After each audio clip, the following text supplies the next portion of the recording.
Hello, and thanks for tuning in tonight to Answers for the Paranormal on a beautiful spring Memorial Day weekend here on the East Coast of the United States. My name is Bill Posey, and I'm your host for the broadcast this evening. And on the line with me over in his office in Horsham, PA, is my co-host Joe Marodi. What's going on tonight, Joe? How you doing, brother? I'm doing great. Just enjoying the weather. I've got the curtains open in my office here, and I'm looking out into my cul-de-sac here, and let me see, there's nobody out there right now, which is very strange. I had a really strange day today, Bill. I got it really quick. I'm working in a condo unit in a pretty busy area of Philadelphia, and I'm telling you, things are weird to me anymore in this life. I barely saw, if I saw two people today, that was a stretch. I'm in and out of the building, and I'm not hearing anything. I'm not seeing people. I'm not seeing cars. I'm thinking, am I in the twilight zone here? Now I'm looking out into my circle in my cul-de-sac, and it's the sun's just setting over the houses right over here. Yeah. It's a beautiful night. There's nobody out here. Memorial Day weekend, I don't know what it is, but brother, I'm telling you, things are weird lately. I don't know if you've experienced the same thing, but man, it's just weird to me anymore. Yeah, it's almost to the point, Joe, where I think we enter in and out of alternate realities day by day. Because don't go there, man. Seriously, we've got some heavy stuff tonight, really, and that alternate reality stuff is playing on my mind right now. And I'm going to try to get through this interview tonight as lucid as I possibly can be, but I'm just sharing with you that we're in really strange times. I mean, politically, you name it. We're in really strange times, and the subject matter tonight for our listeners, we really haven't gone into these areas before, so. Get ready to have your mind. Bill, I texted you today. I said people are going to have their minds stretched tonight. Yes. Yeah, they now, really are. Now you got to be careful that you don't have them stretched so your mind doesn't break. That's the kind of stuff that we're going to talk about tonight. Yeah, amen. That's for sure. Well, a little bit about us before we get into the programming this evening.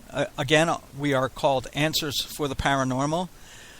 Joe and I have been at this since 2010. We are an internet-based ministry that we look at things through a biblical worldview, and we come at the whole paranormal craze through the scriptures, and we try and dispel some of the false information that paranormal investigators and others give as reasons for why people experience paranormal or outside of normal understanding. When they experience these kind of things, cable programming will give you answers that may lead you down a wrong path. And so we like to give our answers that are based on the Word of God and looking at it through the biblical lens. So you can check us out on the web. We are www.answersfortheparanormal.org. Our website's full of information. We have various pages on there. We have a contact page where you can send us off an email for something that you may have a question about or something you heard on one of our broadcasts. Get in touch with us there on our contact page. Our email address is joe@answersfortheparanormal.org. Mine is william@answersfortheparanormal.org. We have a presence on Facebook, Answers for the Paranormal. And also on our website, you'll find a links page. We link up to some other people that we've had on our shows in the past.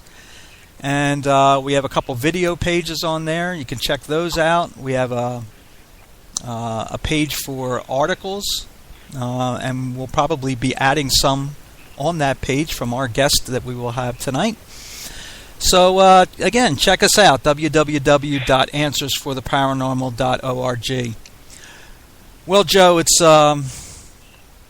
it's been a whirlwind day for sure, and mostly I've had my mind set on tonight, and I'll tell you, I've really been excited to be able to get our guest on, and really looking forward to what she has to say. And I know that Joe, I don't think we've had a guest on that is so well versed in so many areas as she is, and really looking forward to it tonight. So at this time, Joe, why don't you introduce our guest for tonight?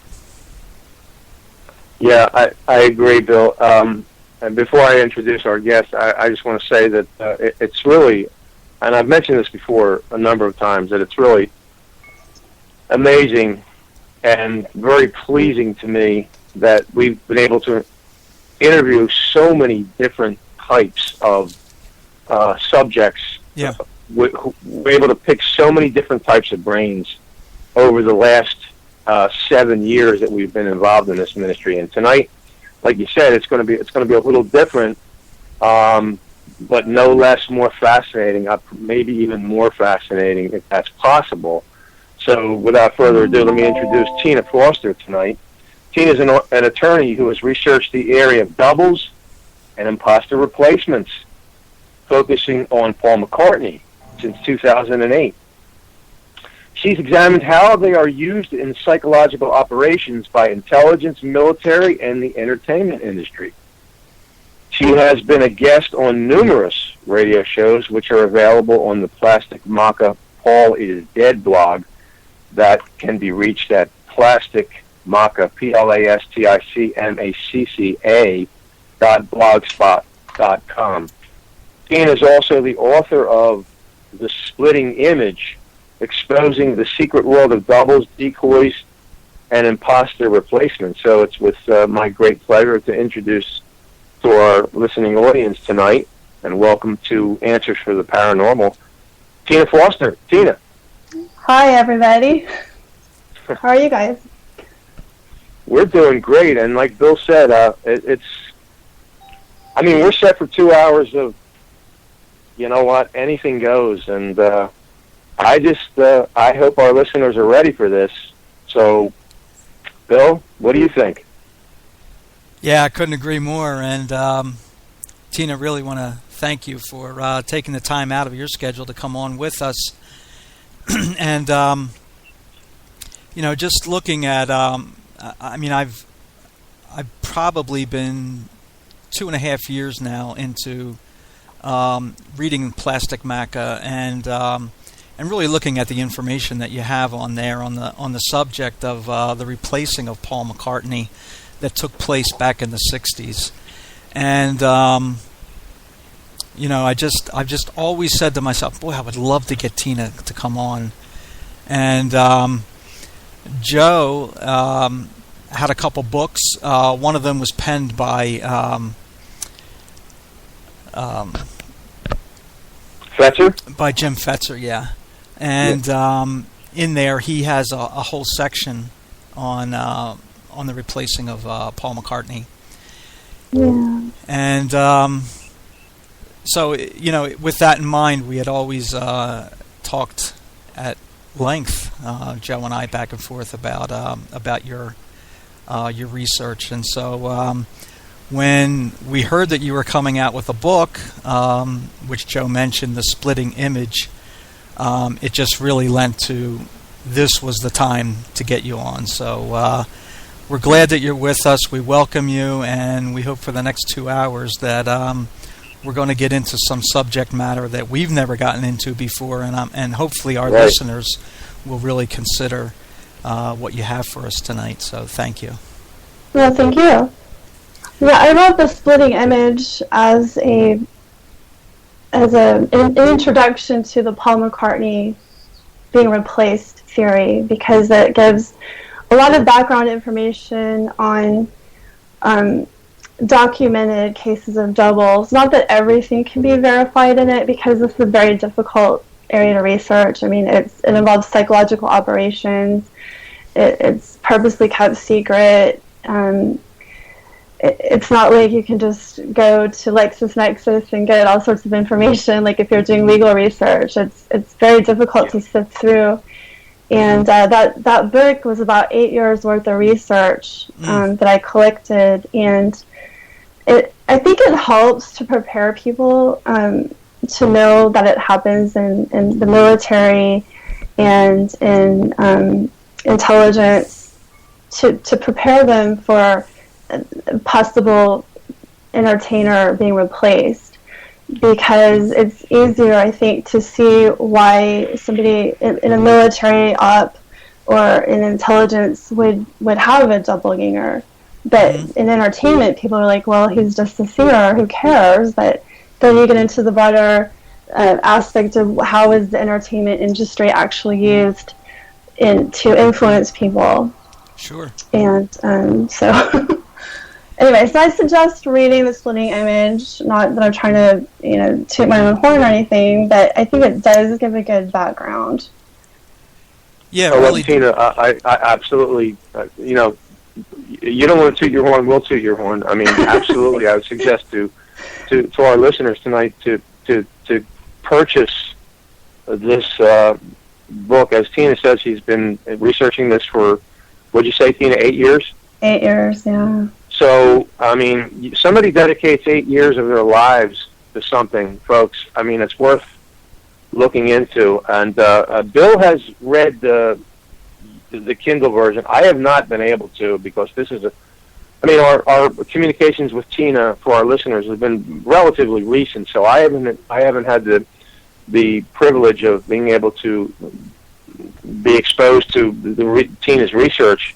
So with this first subject, I'm going to play like third fiddle with behind Tina and Bill. So absolutely, and I was thinking as I was preparing for tonight, I had a kind of an idea of the order that I wanted to progress, and as I was thinking about it, well, maybe not. I'm thinking, let's start with the Pole is Dead and the body double issue, because as I was sharing with Bill earlier, and Tina earlier, if we can see tonight and and Tina's done this in the past and through the many interviews that she's done, if we get people to acknowledge that this is at the very least possible, then all of the subsequent material that we have lined up for Tina, either tonight or in a subsequent interview, it says it's very, very possible. So I think tonight, if we lay the groundwork for the fact that things are happening in front of your eyes that you don't even notice, that's the scary thing to me.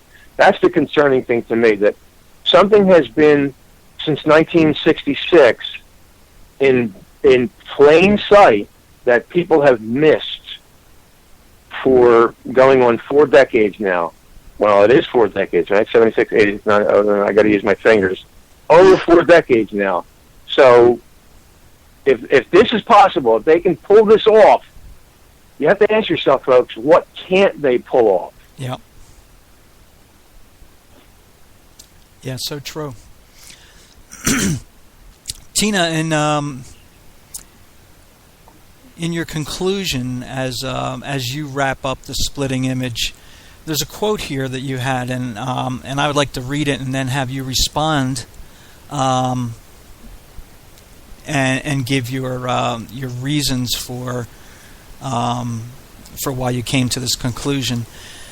And you state here there have been a number of body doubles in the past 100 years. Madiara, Joseph Stalin, General Bernard Montgomery, Saddam Hussein, Winston Churchill, and King Jong-il are just some of the better-known examples of historical figures who used doubles to serve a political purpose. Some used doubles in psyops to spread disinformation or to enhance security. Others were replaced by imposters to serve as puppets for those who pulled the strings.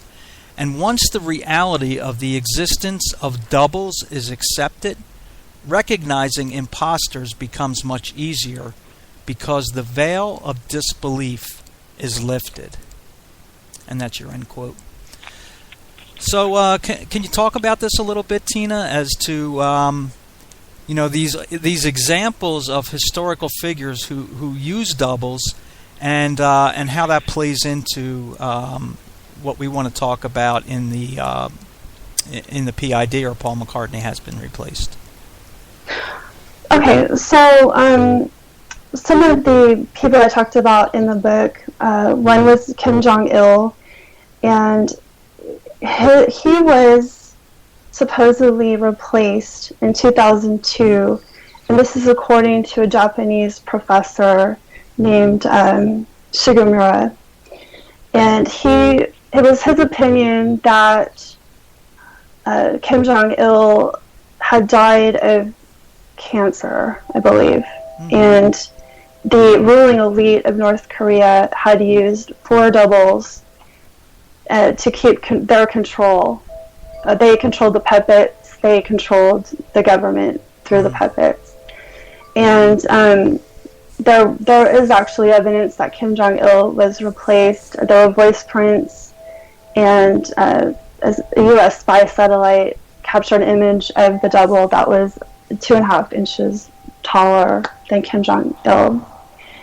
And they're also, well, I guess in that case, that ties most closely to the Paul is dead theory that I've developed, in that someone like Paul, who's very influential, could be replaced by a puppet double, and then that person would do the bidding of the powers behind him. Mm-hmm. So for that, you need a larger framework of what the agenda is and who's behind the agenda, and that just opens up a whole can of worms. So trying to kind of ease people in a little bit to that. Yeah, let's explore that a little bit, Tina. Okay. Okay. So for our listeners, what would you see as the advantage of changing out a musical figure who, at the time that this happened, was probably the most, if not the greatest band of all time, known as, a co-founder of this band, and as you state, the musical genius behind the band. Why would he be replaced? What would be the reason for that? Cultural revolution, in a nutshell. Social engineering. Because, like you said, the Beatles were immensely popular, influential. The RCA CEO, David Sarnoff, said John Lennon was more influential than any head of state. So the Beatles were giving press conferences, they were in the news, people were emulating them, and they started talking out against the Vietnam War. Mm-hmm. In Memphis in August 1966, all three, it was John, George, and Paul, spoke out against the Vietnam War, saying people shouldn't have to go fight if they don't want to. Well, that's no good for the powers that be. And also, Paul was interested in writing the score for Mark Lane's movie Rush to Judgment, which questioned the JFK official story of the assassination. And apparently, Paul did not believe that Lee Harvey Oswald had assassinated Kennedy. So that's another problem, because people are going to go see that movie just because Paul McCartney wrote the score for it. Yeah. So it'll get out in front of a lot of people. Yeah. Now there's also this whole drug agenda, music and drug agenda that was going on, starting with Sgt. Pepper. Well, actually starting right before that. I would say Strawberry Fields Forever. So it's a social engineering way to manipulate people and to get them to go in a certain direction. I wonder, do you think we should talk about some of the proof that Paul was replaced? Yeah, absolutely. We wanted to get into that. Okay. I think probably what did it for me, at least, was the Wired Italia magazine article, which gave forensic evidence for the replacement of Paul McCartney. So can you go into that for us? Sure. That is the most convincing proof we have so far. So this was in 2009, August 2009 edition of Wired Italia. Two Italian forensic scientists, Francesco Gavazzini and Gabriele Carlesi, wrote an article of their findings. So Gavazzini is a computer scientist, information technologist, and Carlesi is an expert in anatomy and craniometrics. Anyway, they set out to prove that Paul is dead. That whole conspiracy theory was nothing but a hoax. Yeah. Well, they came up with some very interesting findings. They found that the nasal spine... First they're comparing Paul pre-1966 and then post-1966, 1967. In that's where he supposedly was replaced, right? Like in anywhere from August to November 1966. Okay, so the nasal spine was different, and that's the point on the nostrils where the nose projects out from the face. And they said this was a distinctive feature that could not be altered by surgery. And the lips, the oral commissure, that's the line that's formed when the upper lip meets the lower lip. They said that it was suddenly stretched around 1967, which was also not possible. The jawline and the mandibular curve before 1966, the jaw had two curves, but in 1967 and on, it only had one. And the difference in measurements was over 6%, which was beyond the margin of error. The palate, before 1966, the palate was small, and it caused the teeth to become misaligned, especially as of a right canine. And after that, it wasn't anymore. And they said that in the 1960s, it was possible to change the shape of the palate, but it would have required very traumatic surgery, and they would have had to have broken the palatal suture and inserted an implant. Yeah. It just, that didn't happen. And also the teeth, I mentioned that his one right canine protruded outward, but then after 66 or after 67, it didn't anymore. And there were no braces or anything, so they couldn't really figure out how that happened.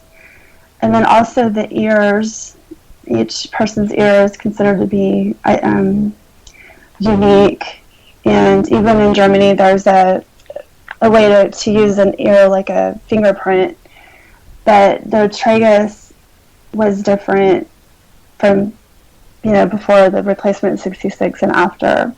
And the tragus is the small cartilage that covers the skin, it's covered with skin that overhangs the entrance of the ear canal. And that, again, is something that can't be surgically altered. And finally, the head, the shape of the skull was different, and they said that every person has a uniquely shaped skull that can be used to identify an individual, and it's not possible to change the length and the width of an adult's head. But they did see evidence of photoshopping, basically, that the replacement McCartney, that his head had been photoshopped to be rounder looking. So those are 6 anatomical features that are unique that should be the same. So any one of those would be enough to give away a double. And then also there were voice prints that Dr. Henry Truby conducted. Now, this was back in 1969, so this has been around for a while, because the Paul is dead theory is not new. It actually started in 1967 because people noticed there was something different about Paul.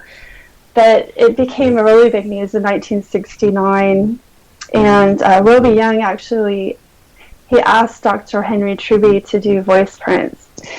And so Truby did, he was a professor at the University of Miami, and he analyzed Yesterday from 1965, Penny Lane from 1967, and Hey Jude from 1968. And he found that they had 3 very different sonograms, which indicated that 3 different voices had been used on the recording. So I would say Paul was sang Yesterday. And he supposedly sang all 3, right? Yeah. But Penny Lane and Hey Jude were voice doubles. And 2 different voice doubles. So not even the same one. And some other physical difference that people have found, there's a difference in eye color. Paul had brown eyes, and you can see green eyes in Strawberry Fields Forever and Full on the Hill.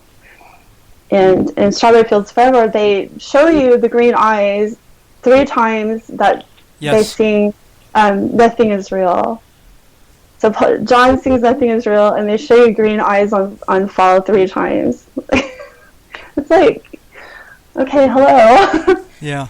And then there's also evidence of right-handedness in the double. So Paul was a left-hander, and he even said in an article that he did everything back to front. Like, he'd even write backwards. Like, he was very left-handed. He was, yes. You see Paul doing right-handed things. Like, even in this new Pirates of the Caribbean movie with the dead men tell no tales, he's holding a sword with his right hand. He's holding the cards with his right hand. He doesn't even try anymore. It's just, it's been so long, he doesn't even care if people notice, I guess. But, there are some famous pictures from India of, quote, Paul playing right-handed in the I Will scene. People say, well, it's flipped. Well, even if it is flipped, this is an official release, and if they flip it and they show you playing right-handed, that's a clue. Yes. So either way.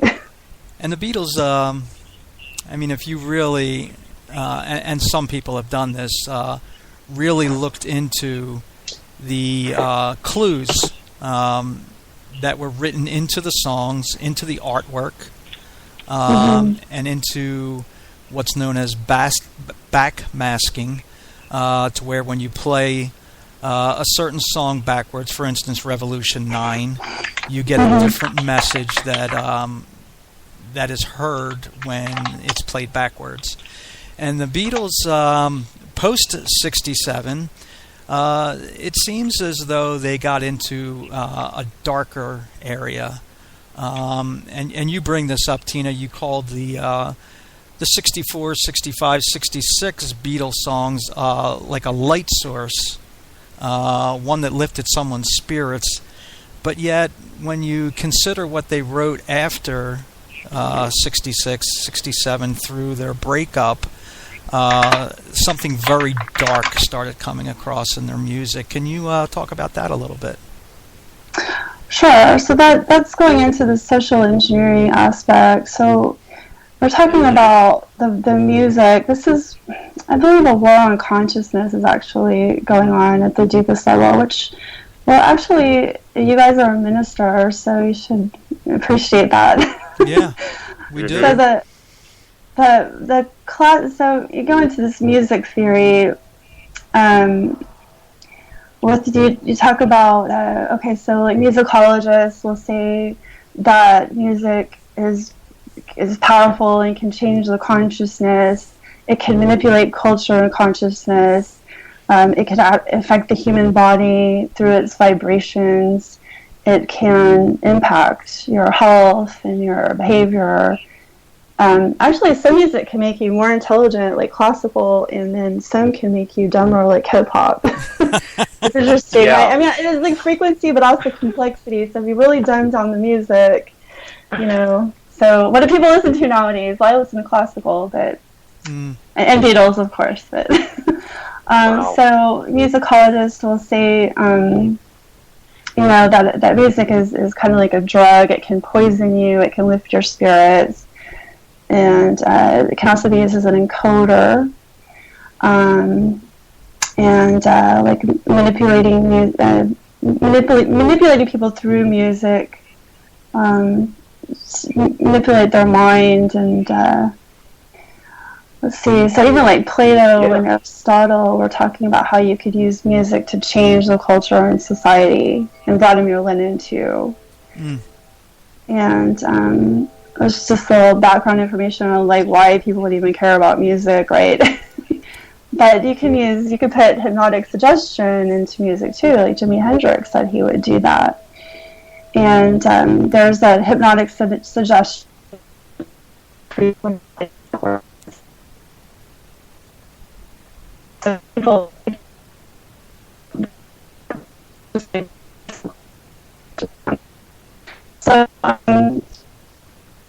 Okay. Tina, you there? talking about the music for consciousness very they had to control consciousness because he was an admitted intelligence agent, and so he was working with the music and the drugs, obviously LSD, to kind of get that out there. This would apply directly to what you guys talk about.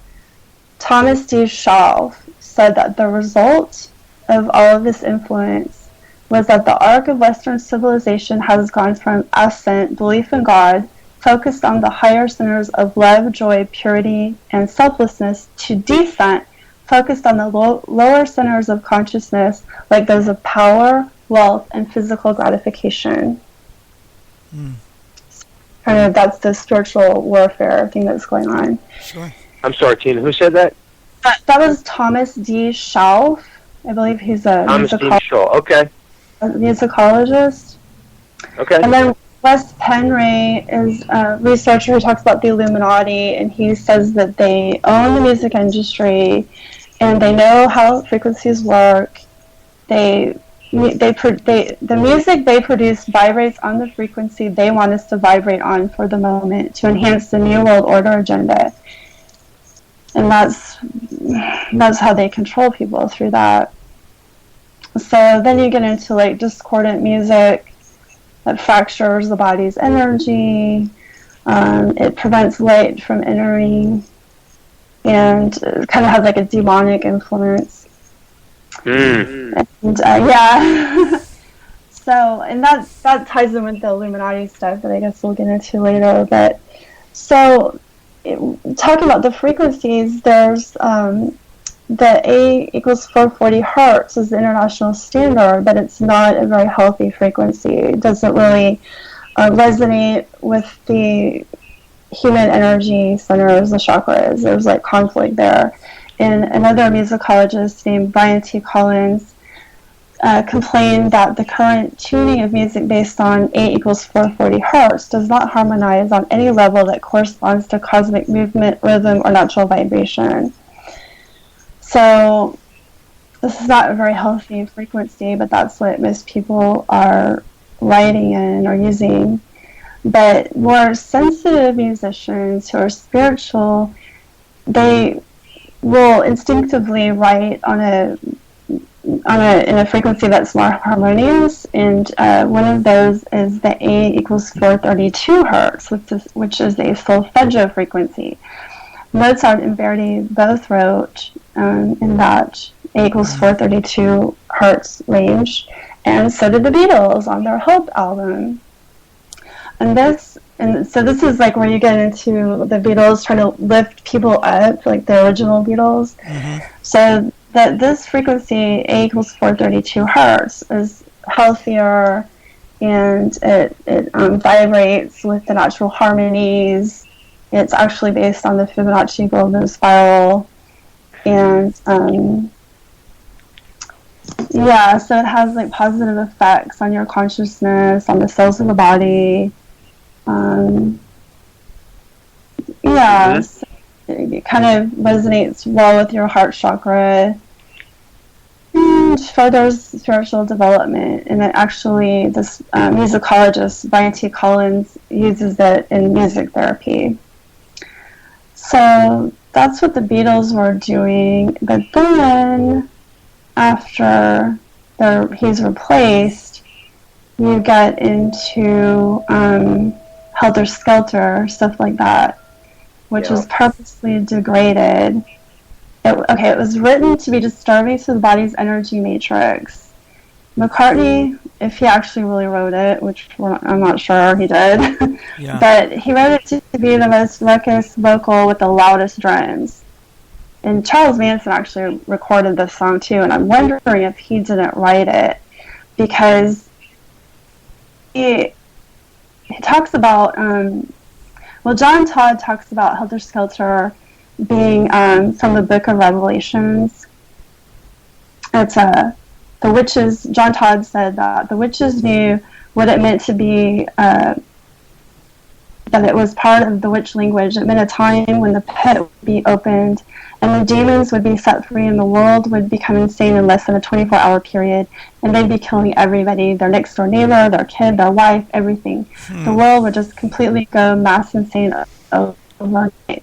So you go from John Lennon singing about love, like in the word, right, the word is love, to Helter Skelter, we're going to kill everybody. This is, see, McCartney said, even, like, not the real McCartney, but the replacement, said Helter Skelter was a ride from the top to the bottom, the rise and fall of the Roman Empire, and this was the fall, the demise. So going from ascent to descent. Yeah, very interesting. Now, I've heard Fall, McCartney,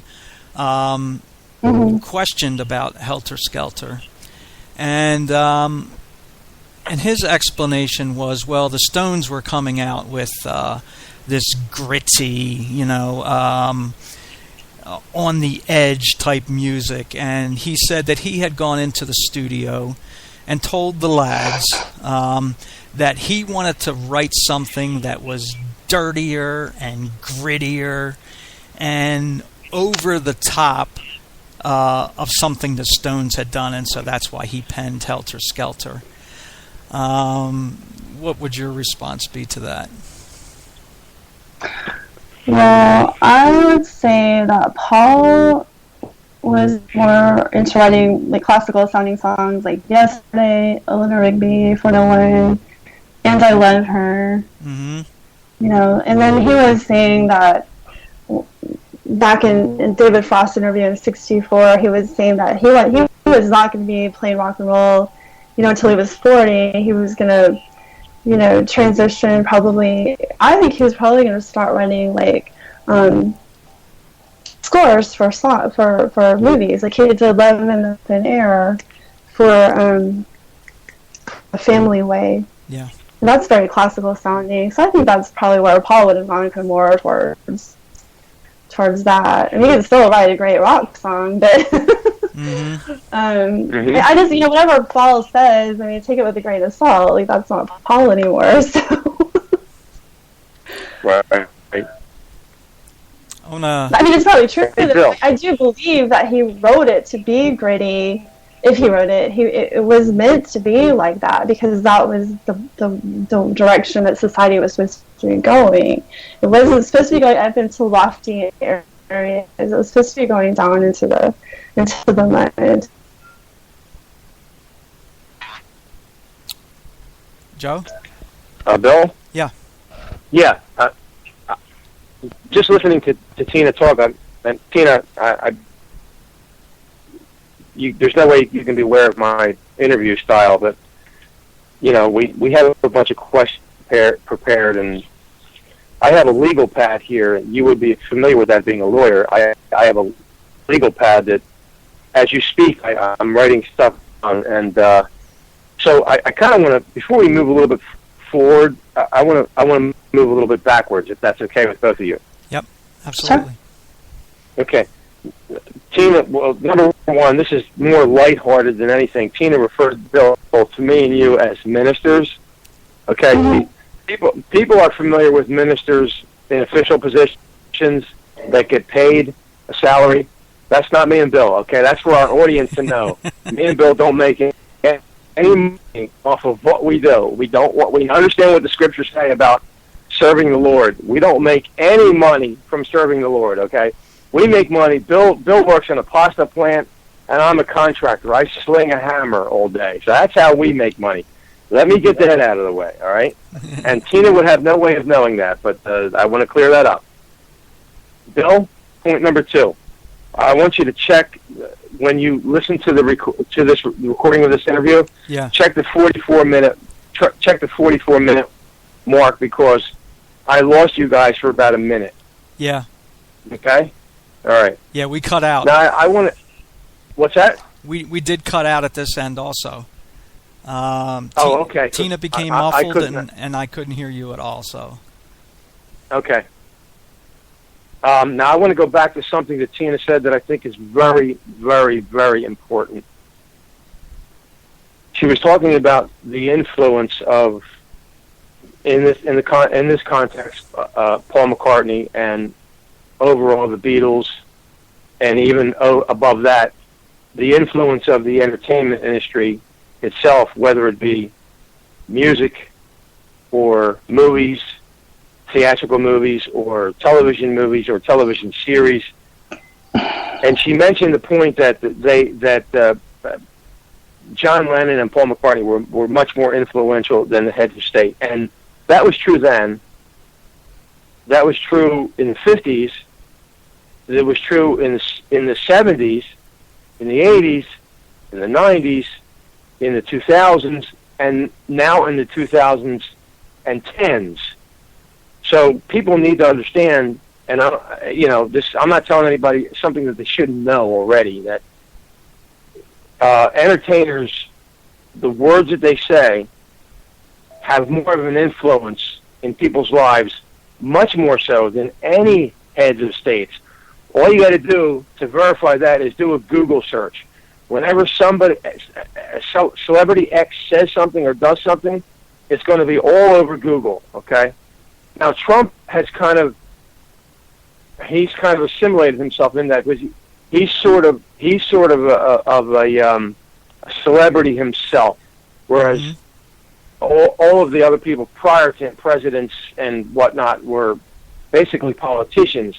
But Trump is much more of a celebrity himself, and that's not to denigrate him at all, but that's just to say that the influence that Donald Trump has, I think, is directly correlated to the fact that he isn't just a politician. He definitely is someone who is, let's say, prior to this, has been in the entertainment field, and that's why one of the reasons that he's listened to much more than, let's say, a Hillary Clinton or a Bill Clinton or any of the Bushes or the Obamas or any of those flunkies that have spent their whole lives in politics. So that is so critical to grasp here, is that these people have, and Tina mentioned this as far as social engineering, they have much more of an impact on where the youth of this country go. And you can go back to go back to the 30s and 40s when you're talking about Artie Shaw and Glenn Miller and the big bands of that time, and you move into Bill Haley and the Comets and Buddy Holly and the Crickets in the 50s, and you go into the 60s with all of the groups that came before the Beatles, and then certainly when the Beatles hit our shores, and the groups that were influential in the 60s, Pink Floyd, the Moody Blues, the Who, Bill, and Tina, you know this as well. Whenever a new album came out, everybody would rush to the record store back then, before the internet, before you could get music for free. You had to buy the album, buy the 45, you buy the album and you get the lyrics and you see what everybody was saying, especially people that were politically active, like when the Beatles post '66 and Pink Floyd and Led Zeppelin. What were they saying? This is the fascinating thing to me. Is nobody's rushing out to hear the words of any politicians from the '60s, or unless it's John Kennedy or somebody very popular like that. Those are the exceptions to the rules. But mostly, nobody's rushing out to get transcripts of what politicians said. So Tina's point that the influence of someone like a Paul McCartney or John Lennon, it can't be undervalued or underestimated because it's so critical to understand this. Mm-hmm. Do you guys agree? Oh, absolutely. Yeah. And I haven't even talked about the drug agenda yet. The drug agenda? Yeah. All right. Before you get into that, let me ask this, Tina. Mm-hmm. Two quick questions. Well, probably not quick, but the first one would be, what would the new Paul back in '66, '67, what would the new Paul accomplish that the old Paul would not have? And then the other question I have is, was Paul the only Beatle that was replaced? Short answer is no. Paul is the easiest. Paul is the easiest one to tell he was replaced, though, with the most evidence. The other ones are take a little more work to tell that they're replaced. So you think that they were all replaced? I do. Okay. I do. And all by Sgt. Pepper. And I think Sgt. Pepper is a big clue that they were all replaced because it's a funeral scene. Mm-hmm. And you've got the old Beatles as wax effigies with the new Beatles with, colorful costumes, a military band. Yeah, you know what, Tina? Let's talk about that for a second. The Sgt. Pepper's. And Sgt. Pepper is being re-released. Yeah. Right? It's been remastered, and it's being re-released. Bill, did you know that? Yep. 50 years ago today. Oh. Yeah. Well, is that coincidence or what? I don't think so. But here's the thing. When Tina mentions all the clues on the Sgt. Pepper's cover, and on the inside, and on the back, okay? Mm-hmm. My question to people who would say, hey, Tina, you're crazy. Bill, Joe, you're crazy for having Tina on. Why would the Beatles go to all of this trouble, or those that were handling the Beatles back then? Now, the Beatles didn't make all of those decisions by themselves. They had people that were overseeing them. You had George Martin. Brian Epstein had died at that before that, but you had George Martin. You had Derek Taylor, who was their press secretary. You had other people that were influential to them. Why would they allow the Beatles to post all of these in-your-face clues that Paul was replaced and perhaps the whole band was replaced for the point of social engineering, and maybe even worse? You can play that out to a very long degree and a very evil degree. Why go to all that trouble if it didn't really happen? What is really the game if you're just playing this game where the Beatles didn't need more money, they didn't need more publicity, they didn't need more, you name it. They had everything that they needed to have. So why go through this whole charade of, I bury Paul at the end of Strawberry Fields, and all of the other clues that they're backmasking, as Bill mentioned. Why go through all of this charade if there wasn't, where there's smoke, there's fire? Why go through all of this charade if there's really no fire? I mean, what's the point of it? Okay, so there are over 400 clues, and that's according to mainstream media. There may be more, but So, I mean, I agree with you. Of course, when there's smoke, there's fire, and he was replaced. But why? People do ask, well, why are they going to put all those clues out there? Well, according to my research, the Illuminati do tell people what their plan is and what they have done. And if people don't rise up against it, then it's like they're agreeing to it. They're consenting to it by their silence. So there are all these clues. I buried Paul. You know, I am the Walrus when he says, "Oh, untimely death" with King Lear. You know, backmasking Revolution 9 with a funeral scene, basically car crash, funeral scene, all that stuff. There's tons of clues, but that's because that's kind of their creed, that they tell people what they've done, what they're planning. That's why they have so much predictive programming, like, hey, we're gonna do this. I mean, they don't just tell you we're gonna do it, but they mask it, but it's still kind of out there. I mean, like, look, RoboCop came out in 1987, and now they have RoboCops on the street in Dubai. Yeah. You know, it's like they're telling you, they're telegraphing their plan.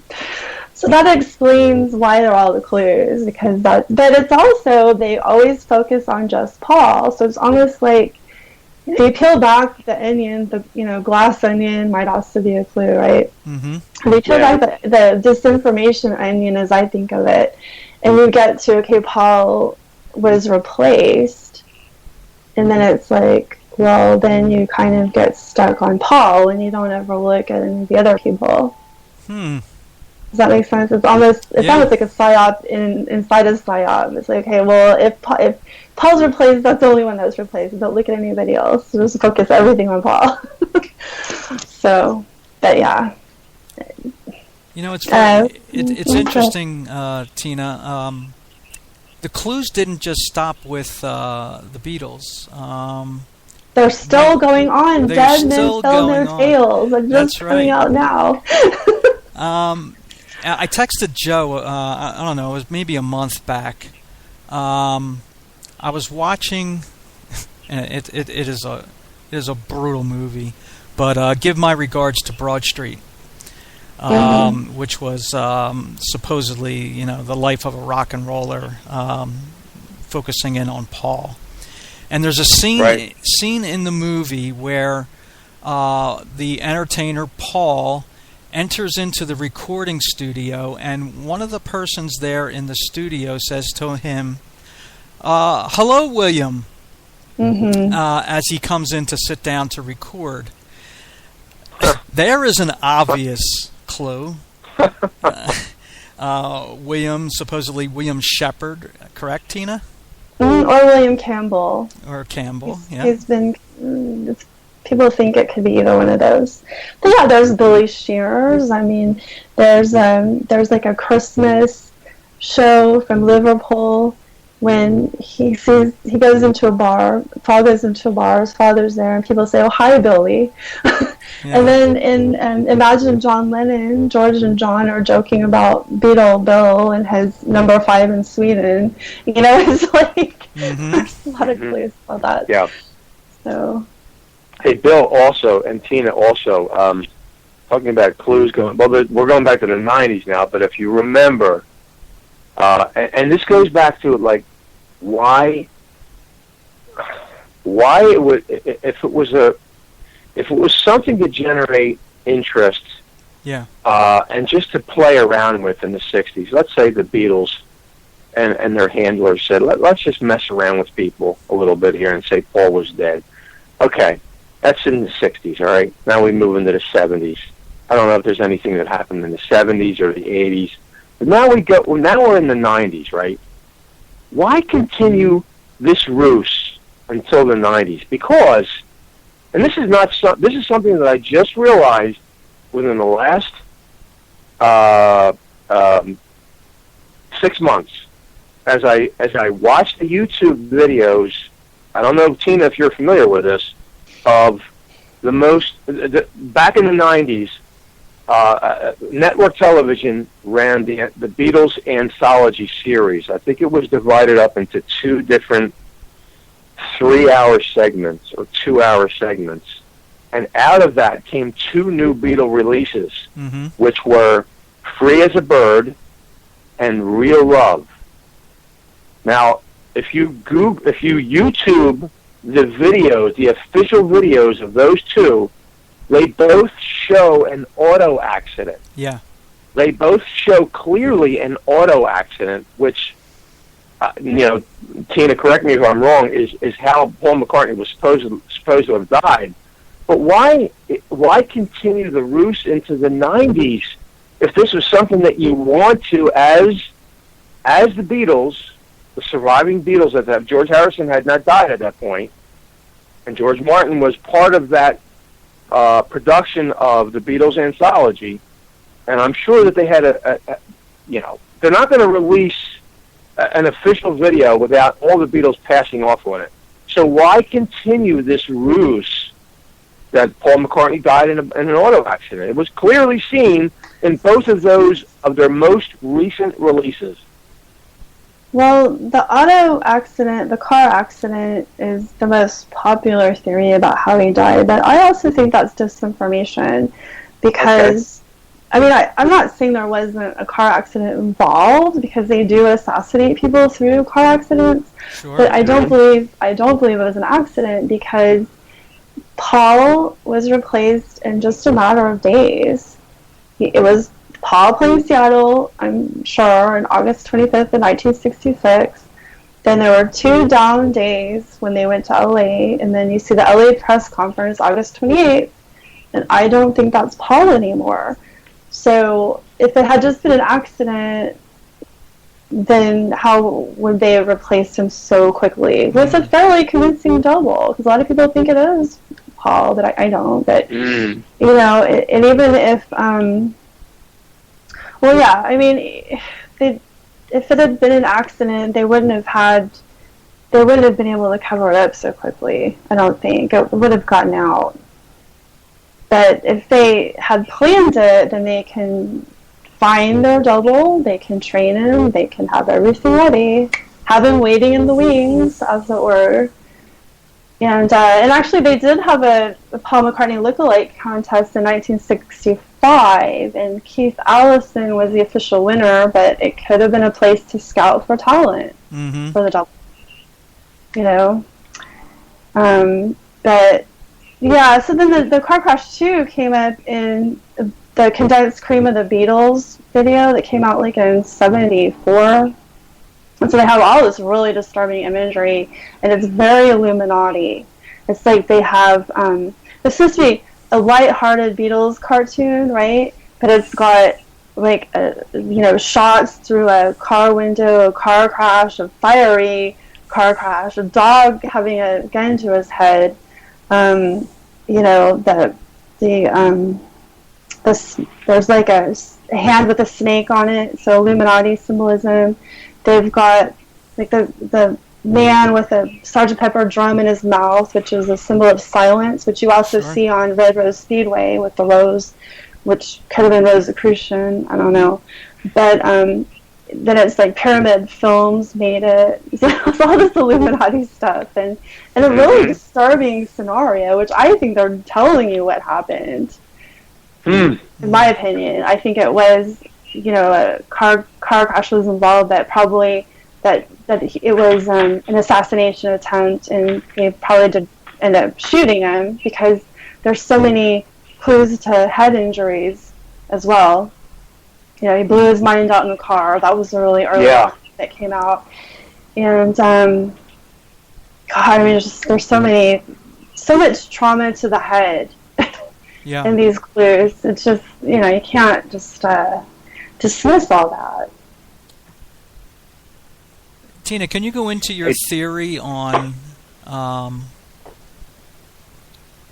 why you believe it was a CIA / M1516 hit? Oh, sure. Well, I think I was going to go into the drug agenda, and I think it kind of does boil down to the social engineering thing. And I don't think the CIA was the one who decided it. I think they were the ones that carried it out. Either CIA or possibly MI6. But, somebody like that who had the means and they could find and train a devil. That's what they do. But so going back to Sergeant Pepper, that's really where the drug agenda took off.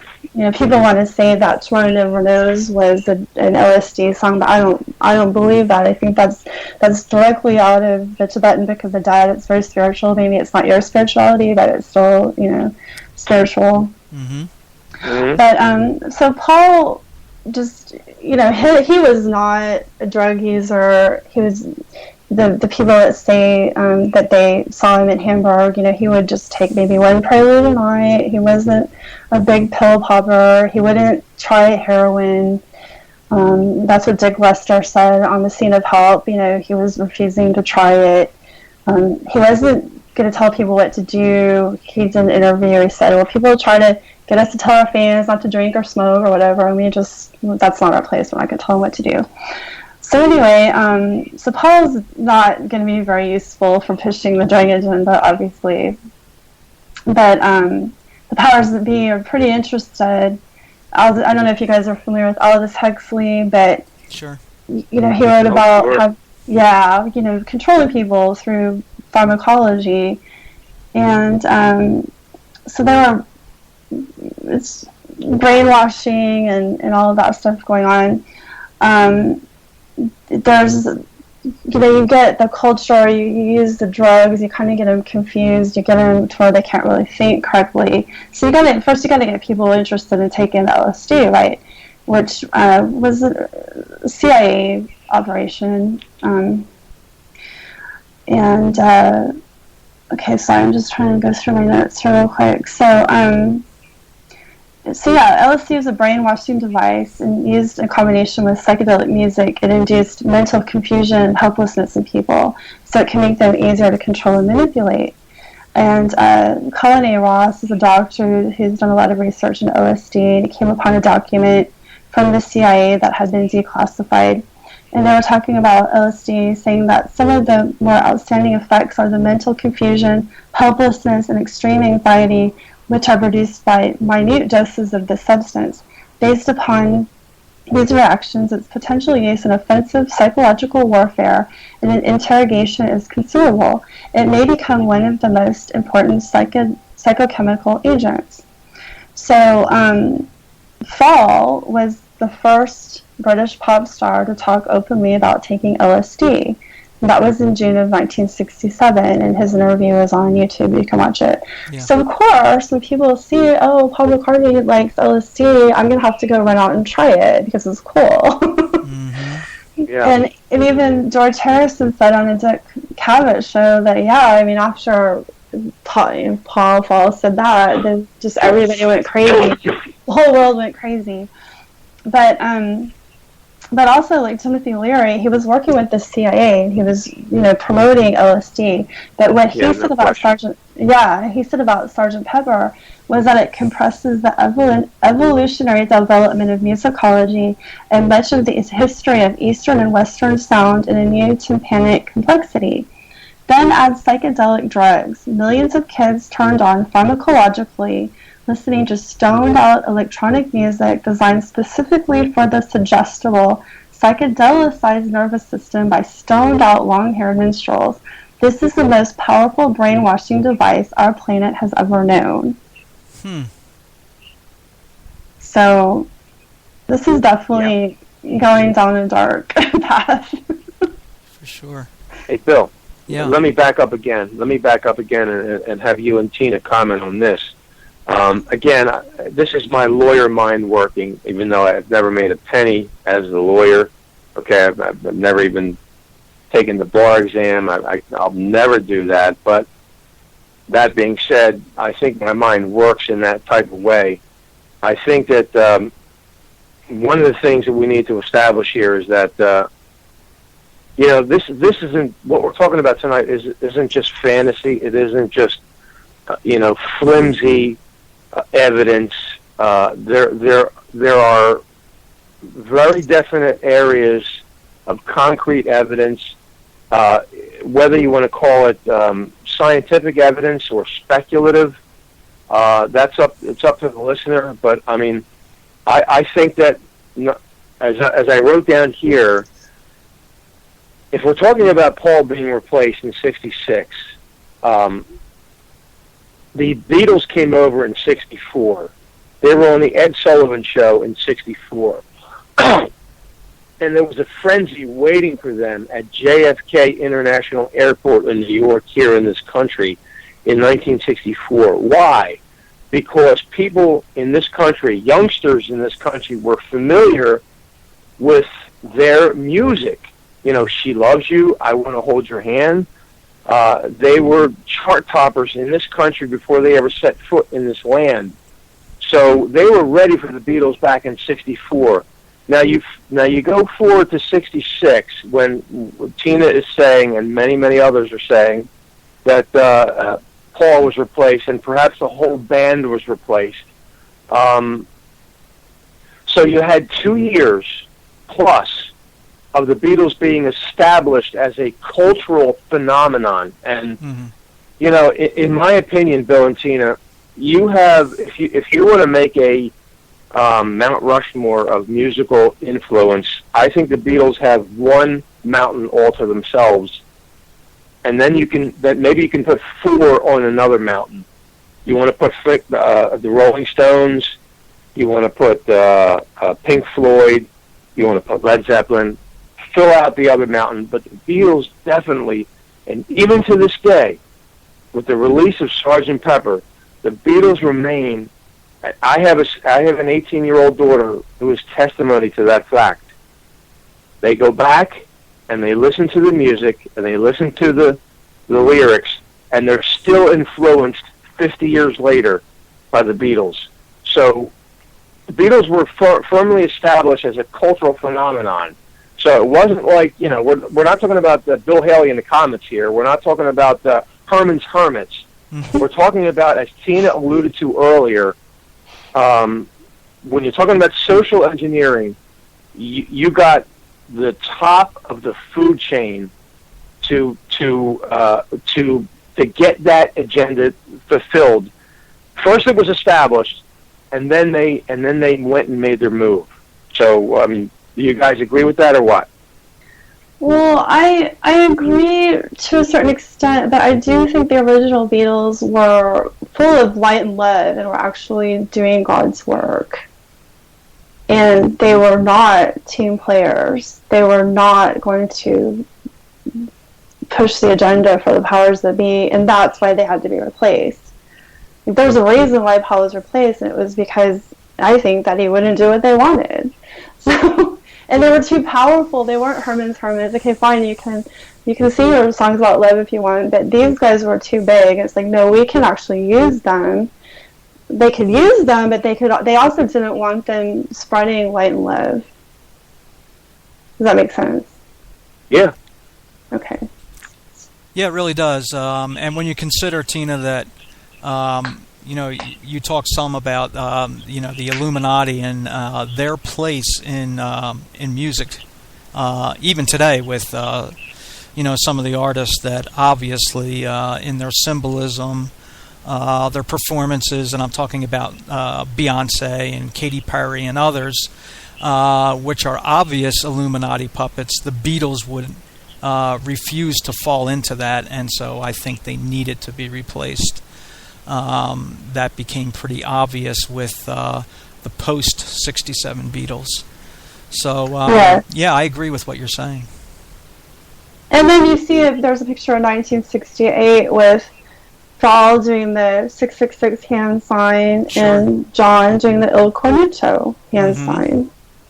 So they're showing their allegiance to the Illuminati right there. Yeah, and their inclusion of Aleister Crowley and a lot of his stuff. That's where the backmasking comes in. And even you look at some of Fall's stuff that he just recently released on that album New. One of the songs in there, he actually comes right out and uses Crowley-like language in one of the songs. So, Well, I am he, too, and I'm the Walrus. That's straight out of Crowley. Mm-hmm. Yeah, so he had a big influence on the replacement Beatles, and I have no doubt. Absolutely. And he's on Tina, why don't you take a second to explain? Everybody's just familiar with the song "I Am the Walrus." What is the significance of a walrus? Oh, all right. Yes, I actually do have some stuff on that. So I'm the walrus. Okay, well, it has the... Okay, so Glass Onion says the walrus was Paul. So people are like, okay, that's obviously a Paul is dead clue, and then you try to figure out what's going on. Well, lyrics are that you've been a naughty boy, you let your face grow long, and that is one thing that people noticed about the replacement, longer, thinner face. Walrus backwards is Sir Law, and Sir Bernard Law Montgomery is a famous case of a double. That's in my Splitting Image book. That Emmy Clifton James was Monty's double. So the walrus was Paul, Sir Law was Monty. Monty had an official double. Paul has an official double. See, it kind of like leads down that path. Okay, and then also, okay, so I was watching a really interesting video with Dr. Hans Utter about I Am the Walrus, and he's talking about how it's almost like a psychotic LSD trip or psychotic break in that song. If you watch the video, I mean, the Eggman, it's like a lobotomized mental patients, right, with the things on their head. Yep. He's a musicologist, so I'm not going to pretend I understand everything he talks about, but he says there's some odd musical elements. There's like there's like moves in contrary, like he says the outro is the scales. Okay, the outro goes out, the scales and the bass line and the top voice move in contrary motion. And then he's also, so there's like some weird musical elements going on. There's the animal masks. The pigs are probably a reference to piggies from the Manson murders, you know. Mm. And there's spatial distortion. You're sitting on a cornflake. Like, obviously that can't happen. I am he, as I mentioned, is Crowley, but also it's a merging of the individual and the hive mind. And it has the King Lear at the end with the untimely death, bury my body. So that's a PID clue too. Let's see, what else was he saying about that? Get caught in some sort of cybernetic loop. I'm not sure what he meant by that. So there's basically no equilibrium. It's just a weird psychotic break. And so he was also saying that it was an attempt to implant unreal imagery in the listener's mind, and that it was like an attempt, an experiment in mind control. And so the Beatles post Paul McCartney, the original, seem to have been at least influenced by the Tavistock Institute. So I kind of think that Tavistock hijacked them. And so they were disseminating distorted music with the intention of distorting people's thinking. The Illuminati don't want people to be able to think clearly, and as long as their thinking is hindered, they are susceptible to control. So psychedelic music combined with LSD confused many people's thinking, and that was to keep them under control. So keep them confused, keep them scared, control and manipulate them more easily. So that's what I think The Walrus is about. And for our listeners, Tina mentioned Tavistock, and we're limited as far as time. But if our listeners would like to Google, and I would encourage them to Google Tavistock, Tavistock, they will get an education that they they will never get in our public school system or any school system in this country. So I would encourage our listeners to do that. Bill, do you want to take a break, or do you want to keep? Or Tina, do you guys want to take a break, or do you want to keep going? I'm fine. Whatever. Yeah, I'm good here too, Joe. In fact, I wanted to transition now into the next area of what we wanted to talk about tonight. And I think that what we just finished talking about goes quite well with the transition, in that the control area, social engineering. There is another type of control that is beginning to take root here in this country, and I think it has for quite a while now. And what we want to talk about is the subject of chemtrails. And Joe, I know this is something that's really close to your heart, and Tina has some awesome writing on this as well. One of her YouTubes that I watched exclusively on chemtrails. So this is the portion of the program where you two are going to do most of the talking. So Joe, why don't you fire away? Yeah, definitely, Bill. This is something that really, you want to talk about something that really pisses me off when I go out, when I walk my dog on a Sunday morning, on a Saturday morning, and I look up in the sky, and clear blue sky, and a beautiful morning, and the only clouds in the sky literally are these long trails that are crisscrossing, and they're forming different shapes. They're doing all sorts of things that I don't remember, and I know my memory isn't that bad, ever performing when I was a young boy, or when I was a teenager, when I was in my 20s, 30s. I don't remember ever seeing this. So the EPA explanation of contrails doesn't hold to me, but let's just get into that right now, Tina. Tina, okay. What are contrails, and how are they different? And and how are they different from what we now know and call chemtrails? Okay, contrails are streaks of condensed water vapor that form when hot engine exhaust momentarily condenses ice crystals into thin vapor trails at high altitude, above 33,000 feet. They quickly vanish behind a jet, usually within a minute or so. Chemtrails, on the other hand, are thicker and remain in the sky. Instead of quickly dissipating, chemtrails expand. Usually within 30 minutes, they open into wispy formations looking like cirrus-type clouds that persist for hours. And as you mentioned, they are sprayed in various patterns: X's, tic-tac-toe grids, crosshatch, and parallel lines. Yeah, so they're different. Plus, they have chemicals, so hence the term chemtrail. Right. Now, before we... Mm-hmm. Yeah, I'm sorry, Tina. Oh, I have a list of the chemicals, but we can get to that. So beautiful. Yeah, we're definitely going to get to that. But before we do that, I just want to share with our listeners, and Bill, you're well aware of this, and we fully intend to do a chemtrail show of our own in the future, which will probably be flavored by our interview tonight with Tina.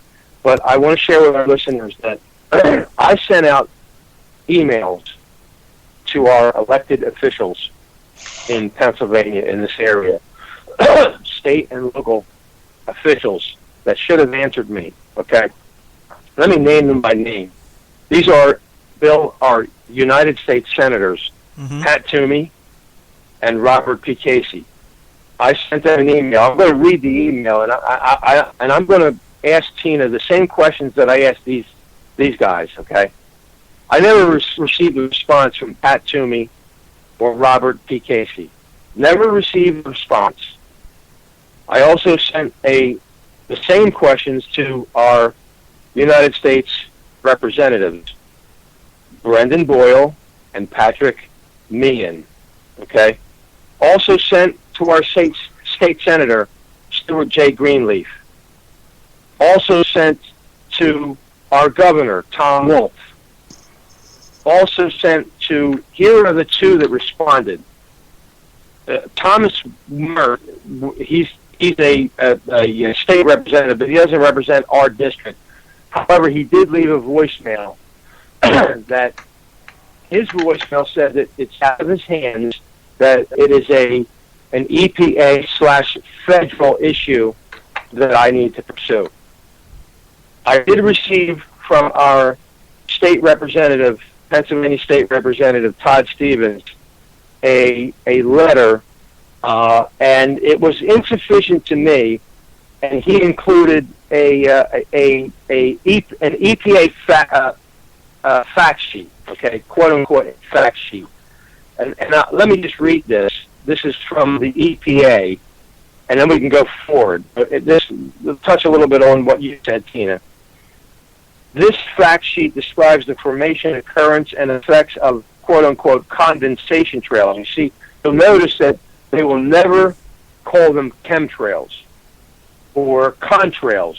It was developed by scientific and regulatory experts at the Environmental Protection Agency, the EPA, the Federal Aviation Administration, the FAA, the National Aeronautics and Space Administration, NASA or NASA, and the National Oceanic and Atmospheric Administration, NOOA, in response to public inquiries regarding aircraft contrails. Now, let me stop there for a second. So, I'm not the first guy that has inquired of these individuals what they're seeing in the sky.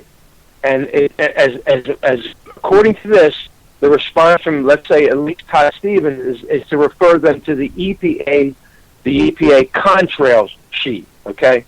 So let me move on a little bit. Contrails are line-shaped clouds, sometimes produced by aircraft engine exhaust, typically at aircraft cruise altitude several miles above the Earth's surface. The combination of water vapor in aircraft engine exhaust and the low ambient temperatures that often exist at these high altitudes allows the formation of contrails. Contrails are composed primarily of water in the form of ice crystals and do not pose health risks to humans. They do affect the cloudiness of the Earth's atmosphere, however, and therefore might affect atmospheric temperature and climate. Keep that in mind. The basic processes of contrail formation described in this fact sheet apply to both civil and military aircraft.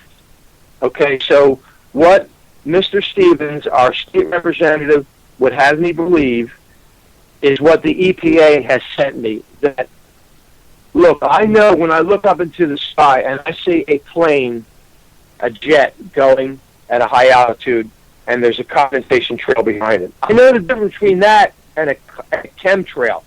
The contrail dissipates as the plane moves along. The chemtrail, however, does not. It stays, and it billows, and it expands, and eventually it disappears. So what these guys want us to believe is that it's just normal aircraft. It's their normal condensation trails, water crystals, ice crystals in the form of water. But however, now notice that the EPA itself admits that there might be atmospheric temperature and climate effect from these contrails. Now, I want to say, before we get into Tina's response to this, that these guys, the EPA, are admitting that these contrails, let's just say they're just contrails, are maybe affecting the climate of this Earth. Now, what has been the recent furor of the last 5-10 years, more so the last couple of years, is that we've got climate change. We've got a global warming. It's man's fault. We have to stop this and we have to stop that. It's industry. It's this, it's that. Never once do I hear that they are airplanes causing this. Mm-hmm. Well, it's funny, it's ironic, because they are using it for geoengineering, but the thing is that the particles, the chemicals reflect light. So during the day, it might have a cooling effect, but at night, it acts like a blanket and actually warms Earth. So we might be getting our global warming from the actual chemtrails. Well, I mean, I think global warming is a big hoax, so the elites can have their global carbon tax. Yep. You know? Oh, yeah. They don't. I have a background in environmental law, and as soon as I found out they didn't take the sun into account in global warming, I was like, okay, that's it. That makes no sense. That is a scam. But so, Tina, why do you? And I don't know if this has been your experience, Bill. I believe it's been your experience. I know it's been my experience. Why do you suppose most people are ignorant of what can be clearly seen in our skies on a daily basis? I talk to many people, and I say, what do you think about what you're seeing in the sky? And they say, well, what do you mean? Well, what is that? What are you talking about? Nobody wants to engage me. And I walk my dog, and I'm looking up, and I see somebody's playing tic-tac in the sky, and somebody else is walking their dog across the street. They don't notice anything. So how do we explain this? Well, a lot of people are just sleepwalking. You know, it's the mainstream media. They rely on what the mainstream media tells them, and if they're not real, according to mainstream media, then they're not real, and they're not going to do their own research, and they're not going to engage their own mind to think. Because remember, we just had all that social engineering, so people wouldn't think. So I think that it's working pretty well for them. People aren't questioning something that's obviously there, and I'm also like, how can people not see that? But just part of are these chemtrails being sprayed all over the world?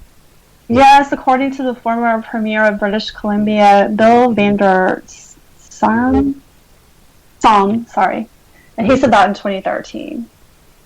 So I think they probably are, yeah. Okay, let's get into this now. What precisely is being sprayed from these air? Oh, before I do that, here's the questions. Let me just pose these questions that I posed. I'm going to pose them to Tina. The ones that I posed to our intrepid, our elected officials who didn't do me the courtesy of getting back to me, except for a couple of guys. One of them gave me the runaround, and the other guy was deflecting the answer. So here's the questions I asked. Is this unreasonable to ask for our elected officials? There's something, you know, if there was a car going, if there were vehicles all of a sudden appearing on our roadways, let's say, Bill and Tina, that from their back, all of a sudden we're emitting these fog, these plumes of smoke. You know, people would be like, what is going on here? I'm driving behind this car, and all these things this smoke is coming out of these. Everybody would be doing a war dance in the streets. But if it's going on in the sky, nobody cares about it, right? So here's the questions I asked. What precisely is being sprayed from these airplanes? On whose authority is this being done? Who is doing the spraying? Why are we being sprayed? Those are the four questions that I simply want answered, and I have not. This is 6 months later now. I haven't received one answer to this. So let me ask you, Tina, what precisely is being sprayed from these airplanes? Okay, so the chemicals, the first one I have here is aluminum oxide, which is used to reflect sunlight and help cool the planet. This is the geoengineering agenda, and it reduces UV radiation, which is actually pretty unhealthy because people need UV radiation to make vitamin D. And also it has long-lasting, so this has long-lasting health impacts. So it can cause damage to the central nervous system, dementia and Alzheimer's disease, loss of memory, listlessness, trembling, lung problems, ADD, autism, allergies, and cancer. Aluminum oxide destroys trees and forests and crops. It changes the pH level, makes it 20 times more alkaline in the soil. It changes it to 6.8 but the soil actually needs to be slightly acidic in the 5.6 to 6.5 range for healthy forests. A high pH will kill the microscopic organisms in the soil. It's also an accelerant, this aluminum oxide, so these forest fires will rage out of control. And large amounts of it have been found in water supplies, including drinking water, and even in the salmon and other fish. So the aluminum oxide, the Monsanto has created aluminum-resistant GMO seeds. So if the plants are killed by the aluminum, then guess who has the seeds up there ready to sell you? Yeah. And people will be, dependent on them. So the next chemical that's been found is barium oxide. Barium is a silvery white metal. It's referenced in the HARP patent report. HARP is the High Frequency Active Oral Research Project. Where it has, and the quote was, it has also been proposed to release large clouds of barium in the magnetosphere so that photoionization will increase the cold plasma density, thereby producing electron precipitation through enhanced Whistler mode interaction. Now this goes into the communications and creating an artificial ionospheric mirror. We'll get into that. And ducting too for military 3D imaging. But anyway, get back to that later.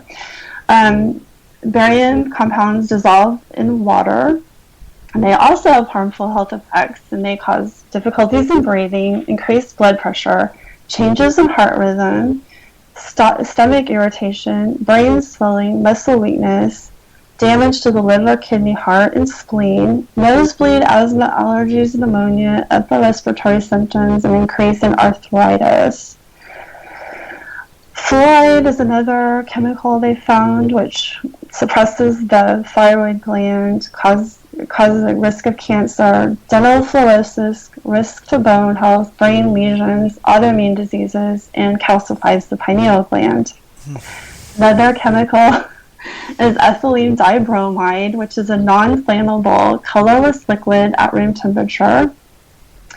It was used extensively as a scavenger for lead and gasoline, as a pesticide, and an ingredient in soil, vegetable, fruit, and grain fumigant formulations. It is used as a chemical intermediate, gauge fluid, and as a non-flammable solvent for resins, gums, and waxes. Ethylene dibromide can cause skin, eye, mucous membrane, and respiratory tract irritation, lung damage such as bronchitis, pneumonitis,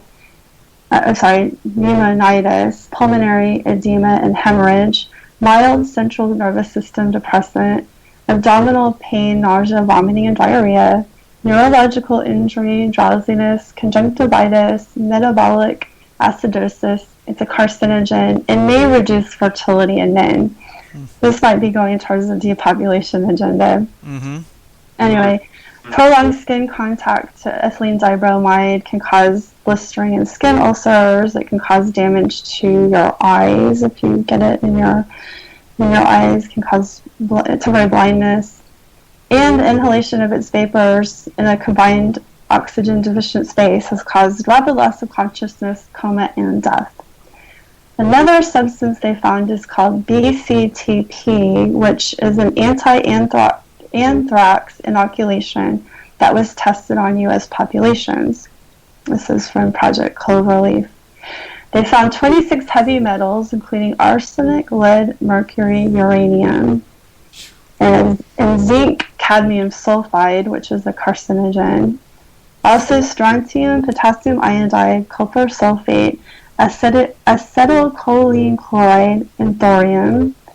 Bacteria such as anthrax, pneumonia, E. coli, salmonella, and streptomyces.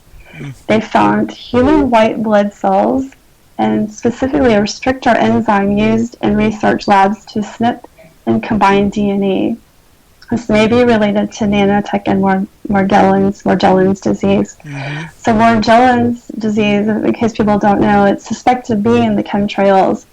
And if you get it, it looks like you have these black worms that get into your skin, and it causes itching and burning.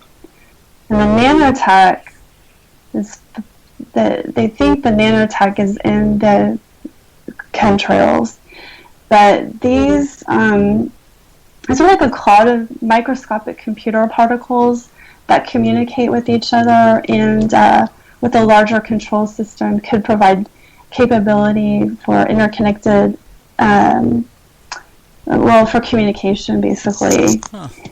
And I'm sorry, I'm just trying to, yeah. So yeah, they can be used to block optical sensors or become impermeable to other surveillance methods. Wow. And they can also be used for timing lightning strikes. So yeah, bunch of stuff in those chemtrails. Well, Bill, I don't know about you, but I know you're not a doctor, Bill. I'm not a doctor, but none of what Tina just shared with us and with our audience sounds good to me. No. I mean, is that safe to say? Yeah. I would say that's safe to say. Tina, are you aware of any independent scientific analysis that would verify what you just shared with us? Well, those were the studies that people have done, like in the movie What in the World Are They Spraying? And some other people have independently studied it. But the scientists, for example, a geoengineer called David Keith, admitted they hadn't done any studies into the health and environmental effects of dumping chemtrails, which may violate NEPA, the National Environmental Policy Act. There's a requirement for an environmental impact statement. So they basically admitted they never did that. And I did want to talk about some of the legal stuff, but I guess we can do that later. I don't know. Bill, if you don't have any questions, Bill, I'll just go kind of rapid fire. We're 18 minutes from closing. Yep. Okay, Tina, what type of aircraft are being used to spray these chemtrails? As far as I know, they're being put in jets. It looks like surreptitiously. There was a whistleblower who just talked about how they were putting them in. So they're just like putting them in where people won't see them, basically. But if there are other planes, I'm not aware of that right now. Okay. On whose authority is the spraying being done? Okay, so I think it's probably the military, defense intelligence agencies who probably hire contractors to do it, and then maybe titans of industry because of disaster capitalism. But so the reason why I think it's military is because there was an Air Force document from 1996 called Owning the Weather in 2025, and they were talking about so a quote from that was, "From enhancing friendly operations or disrupting those of the enemy via small-scale tailoring of natural weather patterns to complete dominance of global communications and counter-space control, weather modification offers the warfighter a wide range of possible options to defeat or coerce an adversary." And then Dr. Stephen McKay said, "Perfected weather control technology will enable a military to withhold rain, cause floods, cause drought or storms, withhold sunshine, damage food crops, and bring any country to its knees without firing a shot." Wow. So these military operations are psychological operations because they can be used, they can simulate the weather to achieve a desired effect, but it seems like it's just natural weather. So they're not really doing anything. Mm-hmm. Mm-hmm. And, yeah. Bill, if jump in at any point, okay? Yep. Okay. Tina, are you aware of any elected... Here, this is really important to me. Not that anything we haven't discussed isn't, but this is really... Because I think our government officials are cowards in a lot of different areas, but especially in this area. Tina, are you aware of any elected or appointed officials of any level of government or government agency who do acknowledge that chemtrails are not contrails? I cannot think of anyone offhand. I'm sorry. Well, you don't have to be sorry, Tina. That's worried. But boy, Bill, I don't know. That's really depressing. I mean, I don't know of any that even use the term chemtrails, literally. No. Because and that would certainly... none of the, I'm sorry, go ahead, Bill. Yeah, and it would certainly explain Tina's explanation of, this being a military in nature. I don't see an elected official coming out and taking the military to task over something like this taking place. So, makes sense. But I'll tell you what, Bill. As far as I know, we are not under martial law yet. So the military does fall under the authority of the United States government. Correct? Oh yeah, absolutely does. I just wanted to make that clear. All right, here's another question that really bugs me. Tina, why are there no NGOs, non-government organizations, environmental groups? I mean, you think of like the Sierra Club or the Audubon Society, just to name a couple. Why have there been none of these groups that have come out and done a war dance? They've stayed silent on something that really should be close to their hearts. Why do you think that is? Oh, well, I mean, the people who run them, they're probably part of the agenda. Ooh. And it might seem too controversial as well to come out with that. Or maybe they've been threatened not to. I mean, because we were talking about the military application. I mean, there's a whole bunch of stuff going on here. I mean, you've got battlefield application. You have, we kind of skipped over that part. But the weather wars, there's communication, there's, battlefield application, of course. Then there's, a HARP was being used to create an artificial ionospheric mirror for communication. Then there's battlefield imaging. So I think that the barium and those straight lines, it has to do with this ducting effect that helps with the 3D imaging and modeling. But you were asking about the NGO. Well, that was kind of what I wanted to talk about. Is there any legal recourse for this stuff, right? Yeah, because they admitted that they never did any studies into the health and environmental effects of dumping chemtrails. And the NEPA, as a National Environmental Policy Act, requires that they do an environmental impact statement that if their government action is going to significantly affect the quality of the human environment. And even if they don't have to do an environmental impact statement, they have to do an environmental assessment. And if they don't find that there's going to be a negative impact, okay, that's fine. But they still have to do these things, and they haven't. So under the Administrative Procedure Act, they could be sued for violating the NEPA requirement.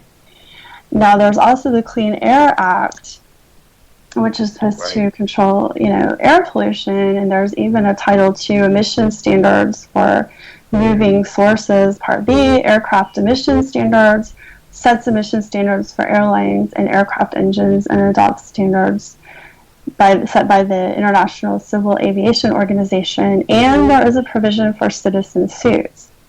Now, in international law, there's the Convention on the Prohibition of Military or any other hostile use of environmental modification technique, which is from 1977, prohibits the hostile use of environmental modification techniques.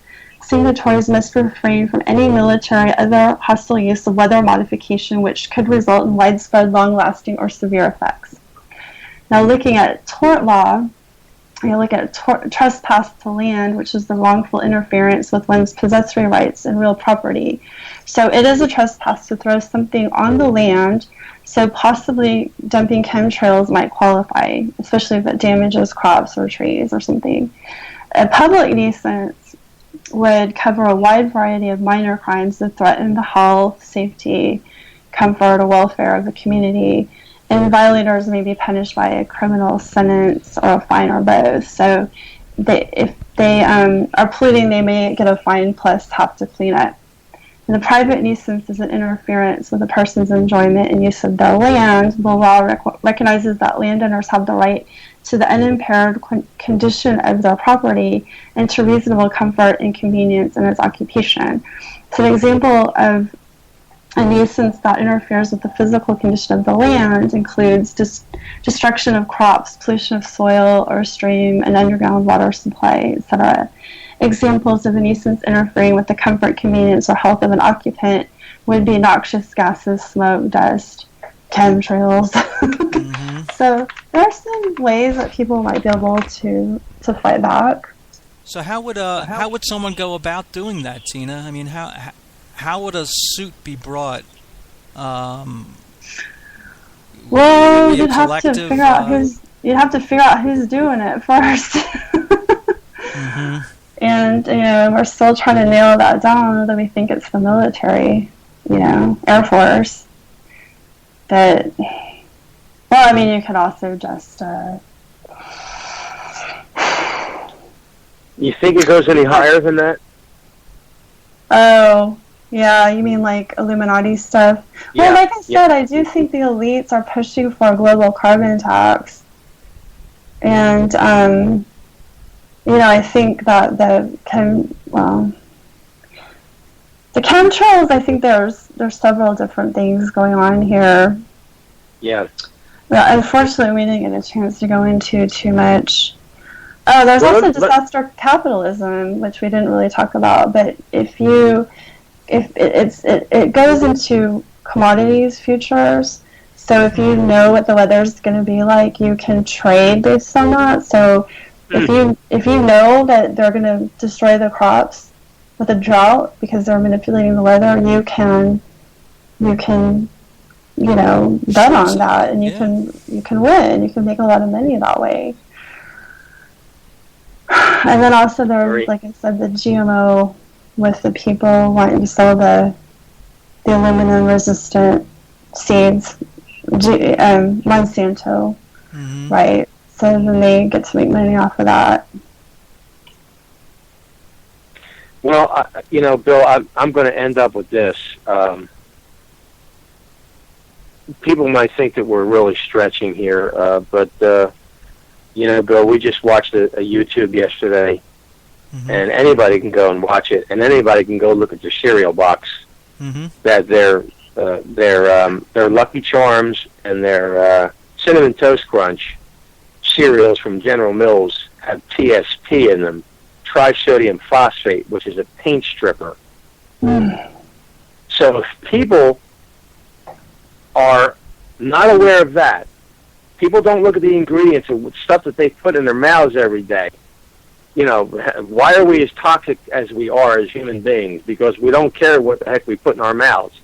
We're certainly not going to look up in the sky and care about what's up there, right? So, Tina, let me end by asking you this question. Are you familiar with the Georgia Guidestones? I am. And so the depopulation agenda, yeah. Okay. Do you think that there's a connection here with chemtrails and the Georgia Guidestones? Yeah, it could be, because I mentioned that one chemical that impacted male fertility, so that could go with the depopulation agenda. This could be like a soft kill. I mean, mm-hmm. I think it's probably. I personally tend to think that has more to do with communication and battlefield imaging and stuff like that more. But it's probably just like an extra little bonus the Illuminati get out of it. Yeah. Making people sick, because there's also a lot of money to be made in sick people. Look at Big Pharma gets to treat all these people for the chemicals, right? All the toxins. They're getting cancer, and it's just a gold mine, really.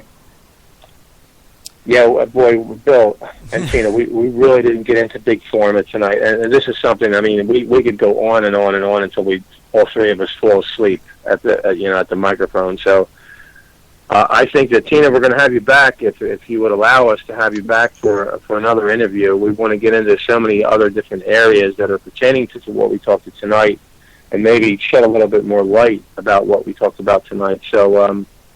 I just want to end by thanking you for sharing your information and give you an opportunity now to share with our listeners how they can get in touch with you, or they can get a hold of your books or your website or your blog spot, or to read more that you've written, in other words.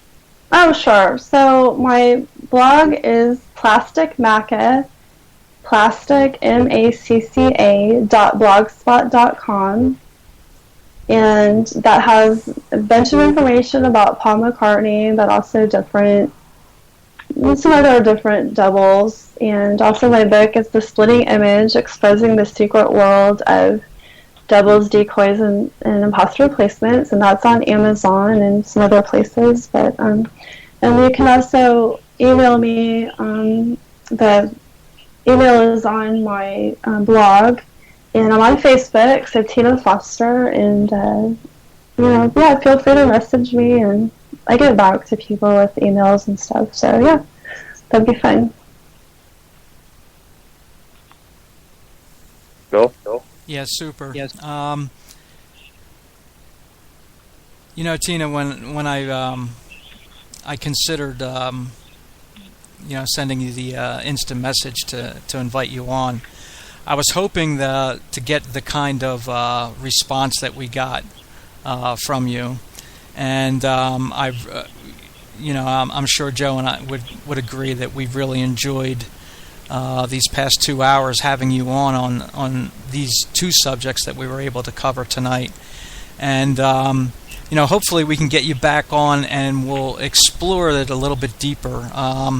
There are some other things that I want to get into regarding the use of body doubles and how it is having an effect on history. Right.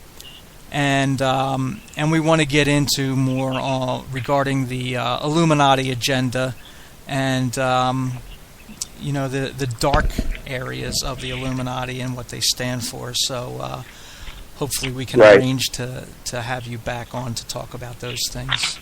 Yeah, sounds great. Thank you.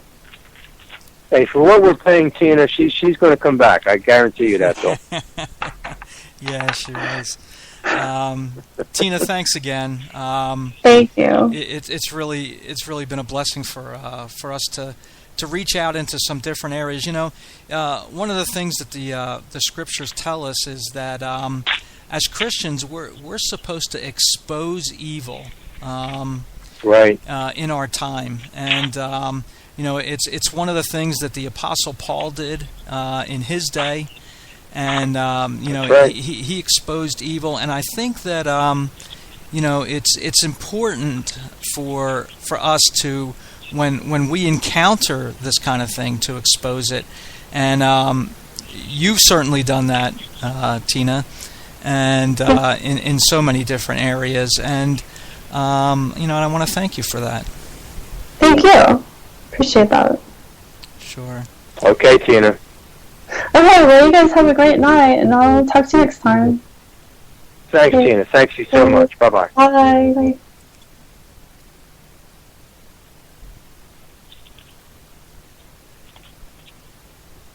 Bill, are you there? Yes, I am here, Joe. Okay, are we still live? We are. We are live. Okay, we're into the third hour. Well, hey, what's that? We just reached into the third hour. Well, people listen. They don't care that it's 9:59, then it's 10 o'clock, then it's 10:01. They have 2 hours, 3 hours. If they like what they hear, they're going to keep listening. So I think that what Tina brought to the table tonight was, fascinating. Doesn't begin to describe it. Now, anybody can come on and start to tell tales that are fascinating that really have no no root in truth or no foundation in truth. But I think that while can we go to into a court of law and prove what Tina has brought to the table tonight is accurate information? I don't know that we can do that. But that's the challenge before us, is to present the information that our guests over these last 7 years bring to the table, and then the people that listen, those are our listeners, will take that information and do their own research and come to their own conclusions. Well, now we believe that there's truth in all of this. Is all of the information that we present accurate? We make mistakes. There's no doubt about that. But when we do make mistakes, we will correct ourselves. Yeah. And we'll move on. But the information that Tina brought to the table tonight is so relevant. It was relevant back in the time period that we were discussing with Paul McCartney being replaced in 1966. It was relevant back then. It's as relevant and perhaps even more relevant today because that has been covered up for over 4 decades now. So, as I said much earlier in the broadcast, Bill, if they can get away with replacing one of the most influential figures in, let's go back to William Shakespeare. If William Shakespeare had been replaced, it would have been no less, if his writings would have changed and started influencing people towards darker areas, it would be no less influential than Paul McCartney, John Lennon, and the Beatles doing the same thing in the 1960s. So it's something that absolutely needs to be discussed, even though it's so many years later. And it was great to have somebody on like Tina who's done so much research in this area, and to know that we're going to have her back on with further discussions regarding the Illuminati and Luciferianism, which Bill, all of this, we know all of this stuff ties together. But tonight we tried to separate it into the replacement, the Paul is dead issue, and the chemtrail issue. But ultimately, it's all a spiritual issue. It is. It's all a spiritual issue. Yeah, and it's an agenda that is it gets its genesis in the unseen realm. Right. The planning stages are done in the unseen realm, and and then carried out by agents who cooperate with those dark forces. So that's right. When you look at it from that point of view, it does bring a different perspective to it, because,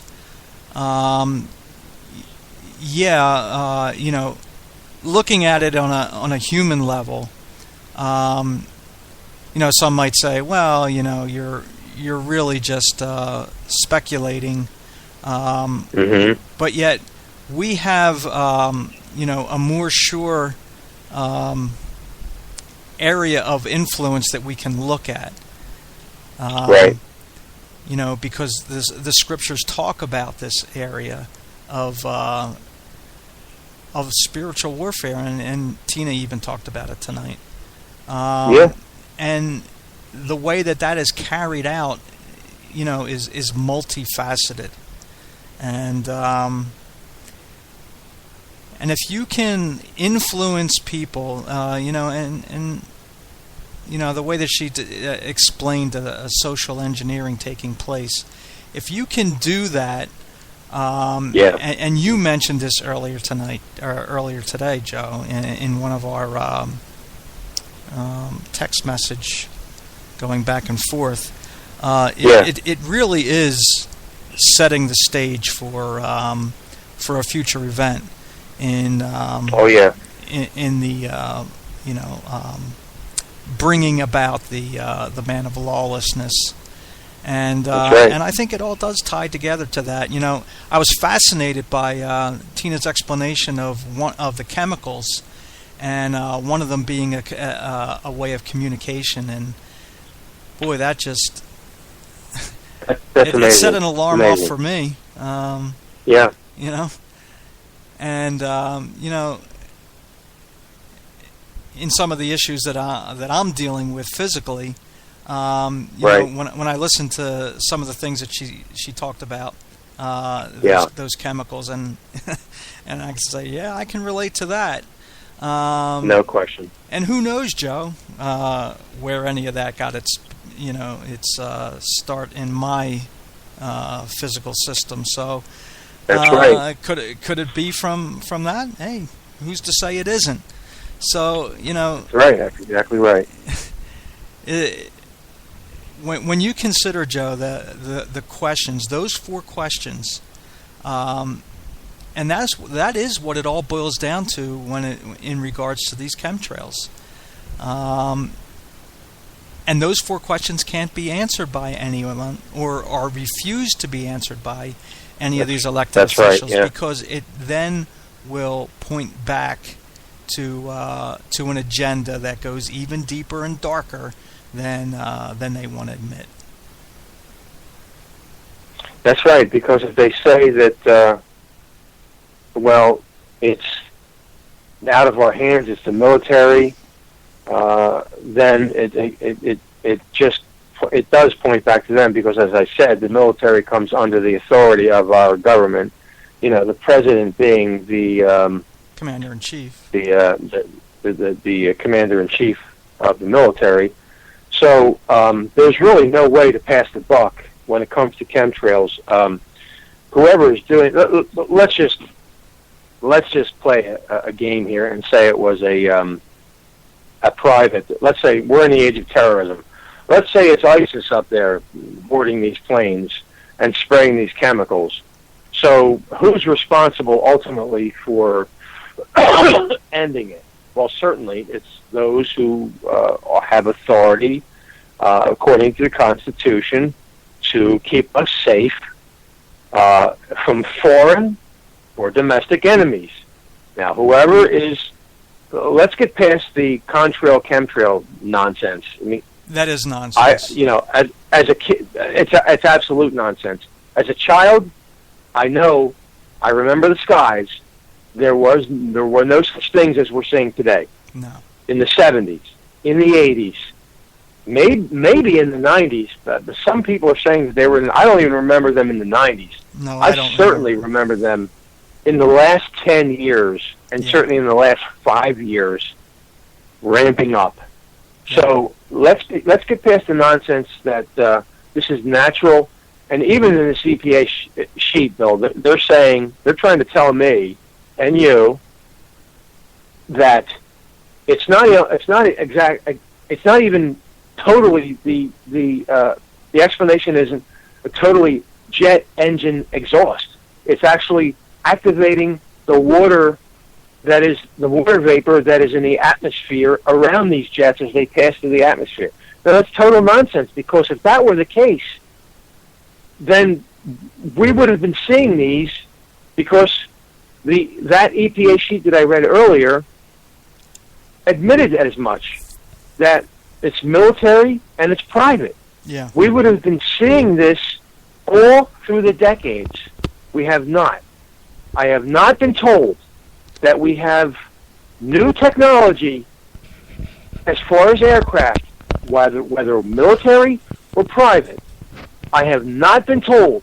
There has not been a public statement made by any official representative of any federal, state, or local jurisdiction that we have new aircraft that have been flying in the skies that are leaving these chemical trails in the sky as a result of the new technology. I have not been told that. So I have to assume there's something nefarious going on. This is what alarms me, Bill. Yeah. And you know, we talked about it tonight with Tina. It all has to do with social engineering, which is And when you look into that term, social engineering, it's getting people to think a certain way. It is. It's not only that, Bill. It's getting people to dismiss by default what they see and what they hear. How do they think that 9/11 that two planes knocked down 3 towers? Okay, World Trade Center 1, World Trade Center 2, World Trade Center 7. How do people explain the two planes knocked down 3 towers? How do they explain the 2 planes knocked down those concrete and steel towers to begin with, let alone a third one that wasn't even hit by a plane? Mm-hmm. If that's not social engineering and social mind control, I don't know what is.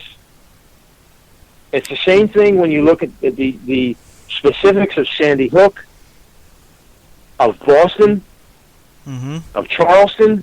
If you look at the specifics of all of the recent false flags, you're going to see a pattern of detailed social engineering to get people to think a certain way, to dismiss what is in plain sight, to accept an official explanation. Yep. And as you said, Bill, about 10 minutes ago, this is all in preparation to set the stage, as I said to you earlier in a text, for the coronation, as Paul tells us in his letter to the Thessalonians, the man of lawlessness. This is what the Bible, as we come to know as the Antichrist, the religious system that's going to be in place at the end of this age, in place, and it's going to be overseen by this political figure. The stage is being set for the acceptance of such a type of an individual, the likes of which have never been seen in the history of the world. I repeat, the likes of which have never been seen in the history of the world. That will be the charisma, the influence, the vocabulary, you fill in the blank. This man of lawlessness, this political leader who is going to oversee the political system in the end time, is going to be as a personality that we've never seen before. We've seen Hitler, we've seen Churchill, we've seen Mussolini, Francisco Franco, FDR, JFK, Stalin, all of the influential figures of our last 100 years. They're going to be nothing compared to this individual that's going to rise up, as the book of Revelation says, out of the sea of humanity. He's going to rise up out of the sea, and he's going to be accepted. Eventually, he's going to declare himself to be God. Now, this is what it's all about, Bill. mm-hmm. How is it going to get to a point where the people of this earth are going to accept a human being declaring himself in the temple in Jerusalem to be God? He's going to say, I am God. Can I make that any more clear? Now, the question is, at this point in time, how are people going to accept that? Well, I think the stage is being set now. And the stage in this aspect is being set in that people are dismissing what is right before their eyes, the information that is available to them, that Tina brought forth tonight in the program, that we've brought forth in our previous 7 years, ourselves and with our guests, that is right before people's eyes. They dismiss it, and they take the official explanation as a default position. I believe what the government says. I believe what the mainstream media says. You say Sandy Hook was a hoax, I think you're a nut. You say 9/11 was a false flag, I say you're a nut. You say the Boston Marathon bombing wasn't carried out by Joe Carr and Tamerlan Tsarnaev, I think you're a nut. But when you look behind what is alleged to be the evidence, which is people are not doing because they're conditioned to not do that, And Bill, we were just talking about this the other day, the other morning on the way to your treatment session. Mm-hmm. The alleged attack in Manchester. Who's talking about it right today? No one. You had 22 people allegedly killed, right? You had an 8-year-old allegedly killed. It's like, they yawn, and what time does the game start? Nobody cares about it anymore. That's where we are today. Mm-hmm.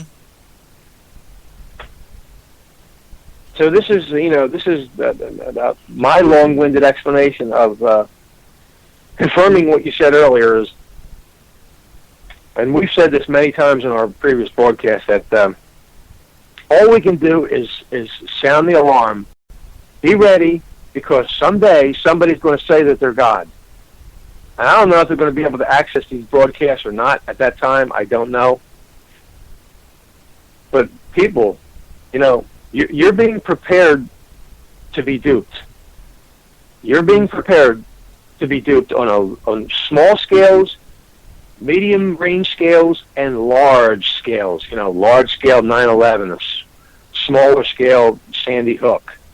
Mm-hmm. So if someone were to ask me, define this age that you live in now, I would say we are in the age of deception. We are in the age of alleged information with all of these communication tools at our fingertips.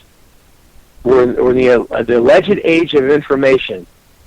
What with that, the seeds of disinformation are sowed so well by the enemy, the devil, Satan, and his spiritual servants and his earthly servants, to the point where Bill, you mentioned this as we began this program. It's almost like you're in and out of an alternate reality. Mm-hmm. The only thing that we can trust, and I always go back to this, the only thing that we can trust is the book that is claimed to be written by God himself. 2 Timothy 3:16. All Scripture is God-breathed. All Scripture is God-breathed. Folks, if you're listening, you're going to find the answers to everything that you need in life in the Scriptures. Number one, you need to have your sins forgiven. We can expose all the evil we want, Bill, and Tina can expose all the evil she wants. But if you die in your sins, none of that's going to matter. You need to, number one, have your sins forgiven. Are you a sinner? You better believe you're a sinner. The Scriptures say that you're a sinner. All have sinned and come short of the glory or the perfect measure that God requires. Everyone is guilty of that. What's the answer to that? The answer to that is to have somebody pay for those sins, because those sins demand that a penalty be paid for those sins, because God just cannot overlook sin. He didn't overlook it in the Old Testament. He doesn't overlook it now. In the Old Testament, they were covered over by the yearly sacrifices. Now, they are forgiven once and for all because of the finished work of Jesus Christ on the cross. Bill, that's what it's all about. That's what we are all about. Now, we bring people like Tina in to talk about the specific issues at hand. Now, ultimately, whether our guests agree with us or not as far as the genesis or the motivating factors behind the evil itself, that doesn't... At the end of the day, we ascribe all of this evil to Satan and his plans, mm-hmm. and his cosmic war with the creator of the universe. So those people who listen to us are going to be very familiar with the fact that we're wrapping all of this up with the gospel. Folks, you can know that XXX was a false flag. That's not going to do anything. All we do is tell you that the devil's behind all that stuff. Your biggest problem is your sin. Have your sins been paid for? That's where I want to end my portion of this program tonight. Amen. Joe, I didn't, when preparing for tonight, I hadn't considered this, but as you were speaking, It brought back to my mind something that I saw on Facebook earlier today. Was you get in your daily feed memory that you had posted on this date throughout the years that you've been on Facebook. Mm-hmm. Yeah. And one of them was something that I posted back on Sunday, May 27th, 2012 on our blog. And I think it ties into what we're talking about tonight and what you just talked about in the gospel. And here's what I wrote. And I think it ties into tonight. Mm-hmm. Why is the church silent today regarding spiritual warfare? The Apostle Paul uses words such as battle, armor of God, and weapons. Mm-hmm. Yet the church in general today would rather battle against flesh and blood. The church says, let's fight to reclaim America for Christ. Or let's fight against abortion. Let's fight against gay marriage. And the list of social agendas goes on and on. Let's get Republicans elected as though that is going to change America. The Christian faces a spiritual battle every day. I know I'll be accused of seeing demons under every rock. But one only needs to read through the scriptures to see that the battle that is waged in the cosmos between God and our adversary, hey, there's another military term, the devil. Yeah. 1 Peter 5:8, be alert and of sober mind. Your enemy, the devil, prowls around like a roaring lion, looking for someone to devour. This admonition is written to Christians and not the unbelieving world. And why is Satan looking to devour Christians? Because he knows that as an angel, and a fallen one at that, he is more powerful, more intelligent, and more willing to fight the battle. He's looking for breaches, areas where he can step in and destroy testimonies for Jesus Christ. His strategy is a good one. Get the church to focus on problems in the world and in the church, and forget about advancing the gospel. The Apostle Paul, the greatest of evangelists, recognized the battle that Christians are in. He wrote this in 1 Thessalonians 2:17 and through 19. But we, brethren, having been taken away from you for a short time in presence, not in heart, endeavored more eagerly to see your face with great desire. Therefore we wanted to come to you, even I, Paul, time and again, but Satan hindered us. For what is our hope or our joy, our crown of rejoicing? Is it not even you in the presence of our Lord Jesus Christ at his coming? He knew that the battle of the Jews opposing the gospel in Thessalonica and Berea in Acts 17 was not the work of flesh and blood, but of the enemy. The apostle's example of engaging the culture wherever he went to win souls is one that is lost today.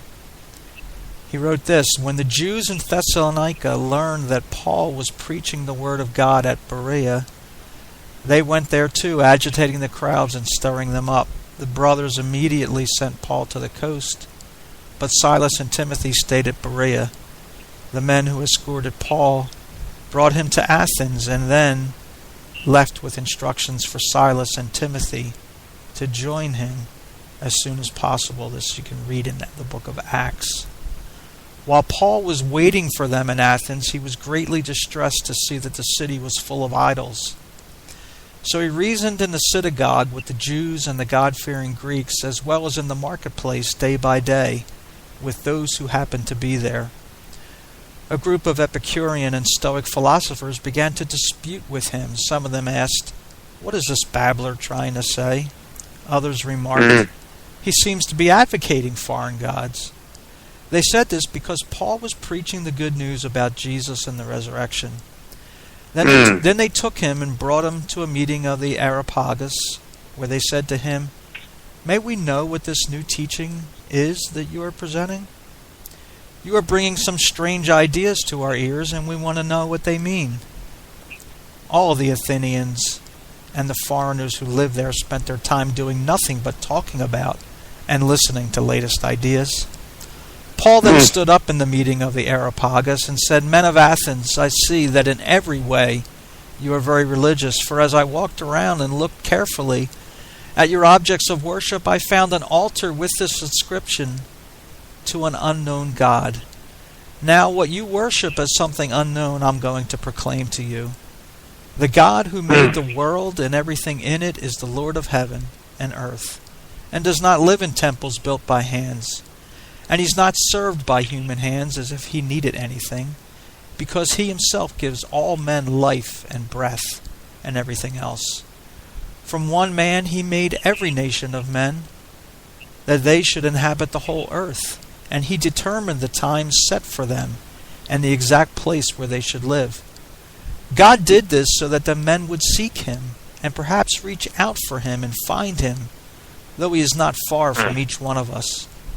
For in him we live and move and have our being. As some of your own poets have said, we are his offspring.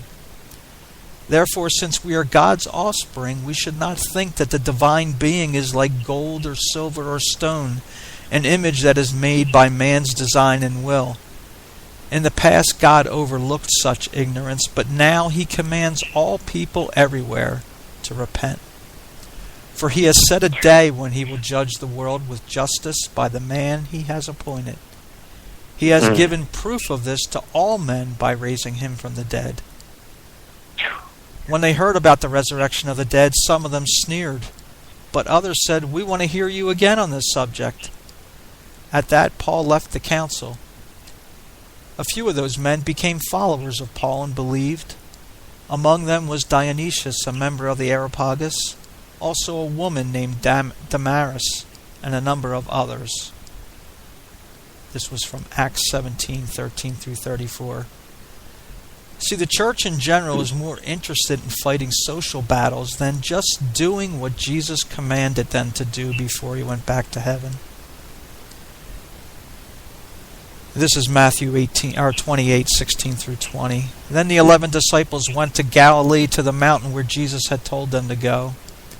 When they saw him, they worshipped him, but some doubted. Then Jesus came to them and said, "All authority in heaven and on earth has been given to me. Therefore go and make disciples of all nations, baptizing them in the name of the Father and of the Son and of the Holy Spirit, and teaching them to obey everything that I have commanded you. And I'm with you always to the very end of the age." One cultural phenomenon today is this fascination with the paranormal. It is why God has called Joe and me into this ministry of pointing people to Christ. This spiritual battle is fought on two fronts. The first front is for Satan to hinder the work of the gospel and render Christians ineffective for Christ. And the second front is to keep unbelievers blind to the truth of the gospel. There are people who are diving headfirst into this cultural fascination with ghosts, aliens, and other supernatural signs and wonders who have no idea who they are engaging.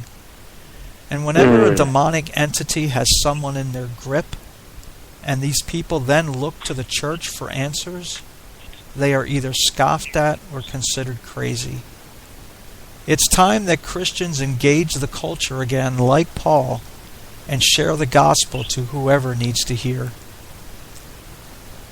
Peter wrote this in his epistle, 1 Peter 3:14 through 16. "But in your hearts set apart Christ as Lord. Always be prepared to give an answer to everyone who asks, and to give the reason for the hope that you have in you. But do this with gentleness and respect, keeping a clear conscience, so that those who speak maliciously against you, against your good behavior in Christ, may be ashamed of their slander." The Apostle Paul would address today's paranormal crowd much the same way he did in Athens. The church cannot continue to be silent on this issue. Our adversary is not going away. He's going to continue to fight on two fronts. And as blood-bought saints of the Most High God, let us be vigilant in battle. And that was written 4 years ago. And you know what, Joe? Not much has changed in those 4 years. Because we're distracted by too many things in this world today. And one of the things that the church is distracted by is the problems that are in the world. And Jesus told us that we're always going to have these problems. Mm-hmm. But he said that, tribulations and these such things are always going to be there, but that he has overcome them all. And he told us to be of good cheer. So instead of focusing in on these things, Joe, let's focus in on the gospel, which you just talked about. This is the area that is of most importance, and I think that you said it very well, that we bring people on to talk about these kind of things, but we do that in order that we might get to this issue, and that is the gospel. Mm-hmm. Because really that is the most important thing for a human that has been created in God's image to be able to have a relationship with him that will last for all of eternity. And as you said, Joe, there's no greater need for anyone than to have their sin forgiven. Because we've all fallen short of the glory of God. We all have become guilty sinners in our actions. And because of that sin, we all face separation from God for all of eternity. And the only way for us to have that relationship restored is by placing faith in Jesus Christ. And so, this is why we do what we do. And so I hope that all those who listen tonight will listen especially to this part of the broadcast and consider what we're saying here. Because it's their need to repent and to turn to Christ is the greatest need that any of them are ever going to face. I've remained silent for the last 15 minutes, Bill, since you've been speaking, simply because I can't add anything to what you've just said. I think that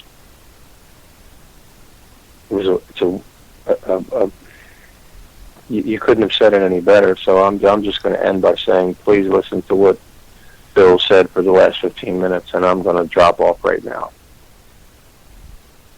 Amen. Thanks, Bill. Thank you, Joe. And thanks for everyone who tuned in to listen tonight. We hope that you enjoyed listening to our guest. And again, we want to thank Tina Foster for coming on tonight to share her research. Again, her new book out, the Splitting Image.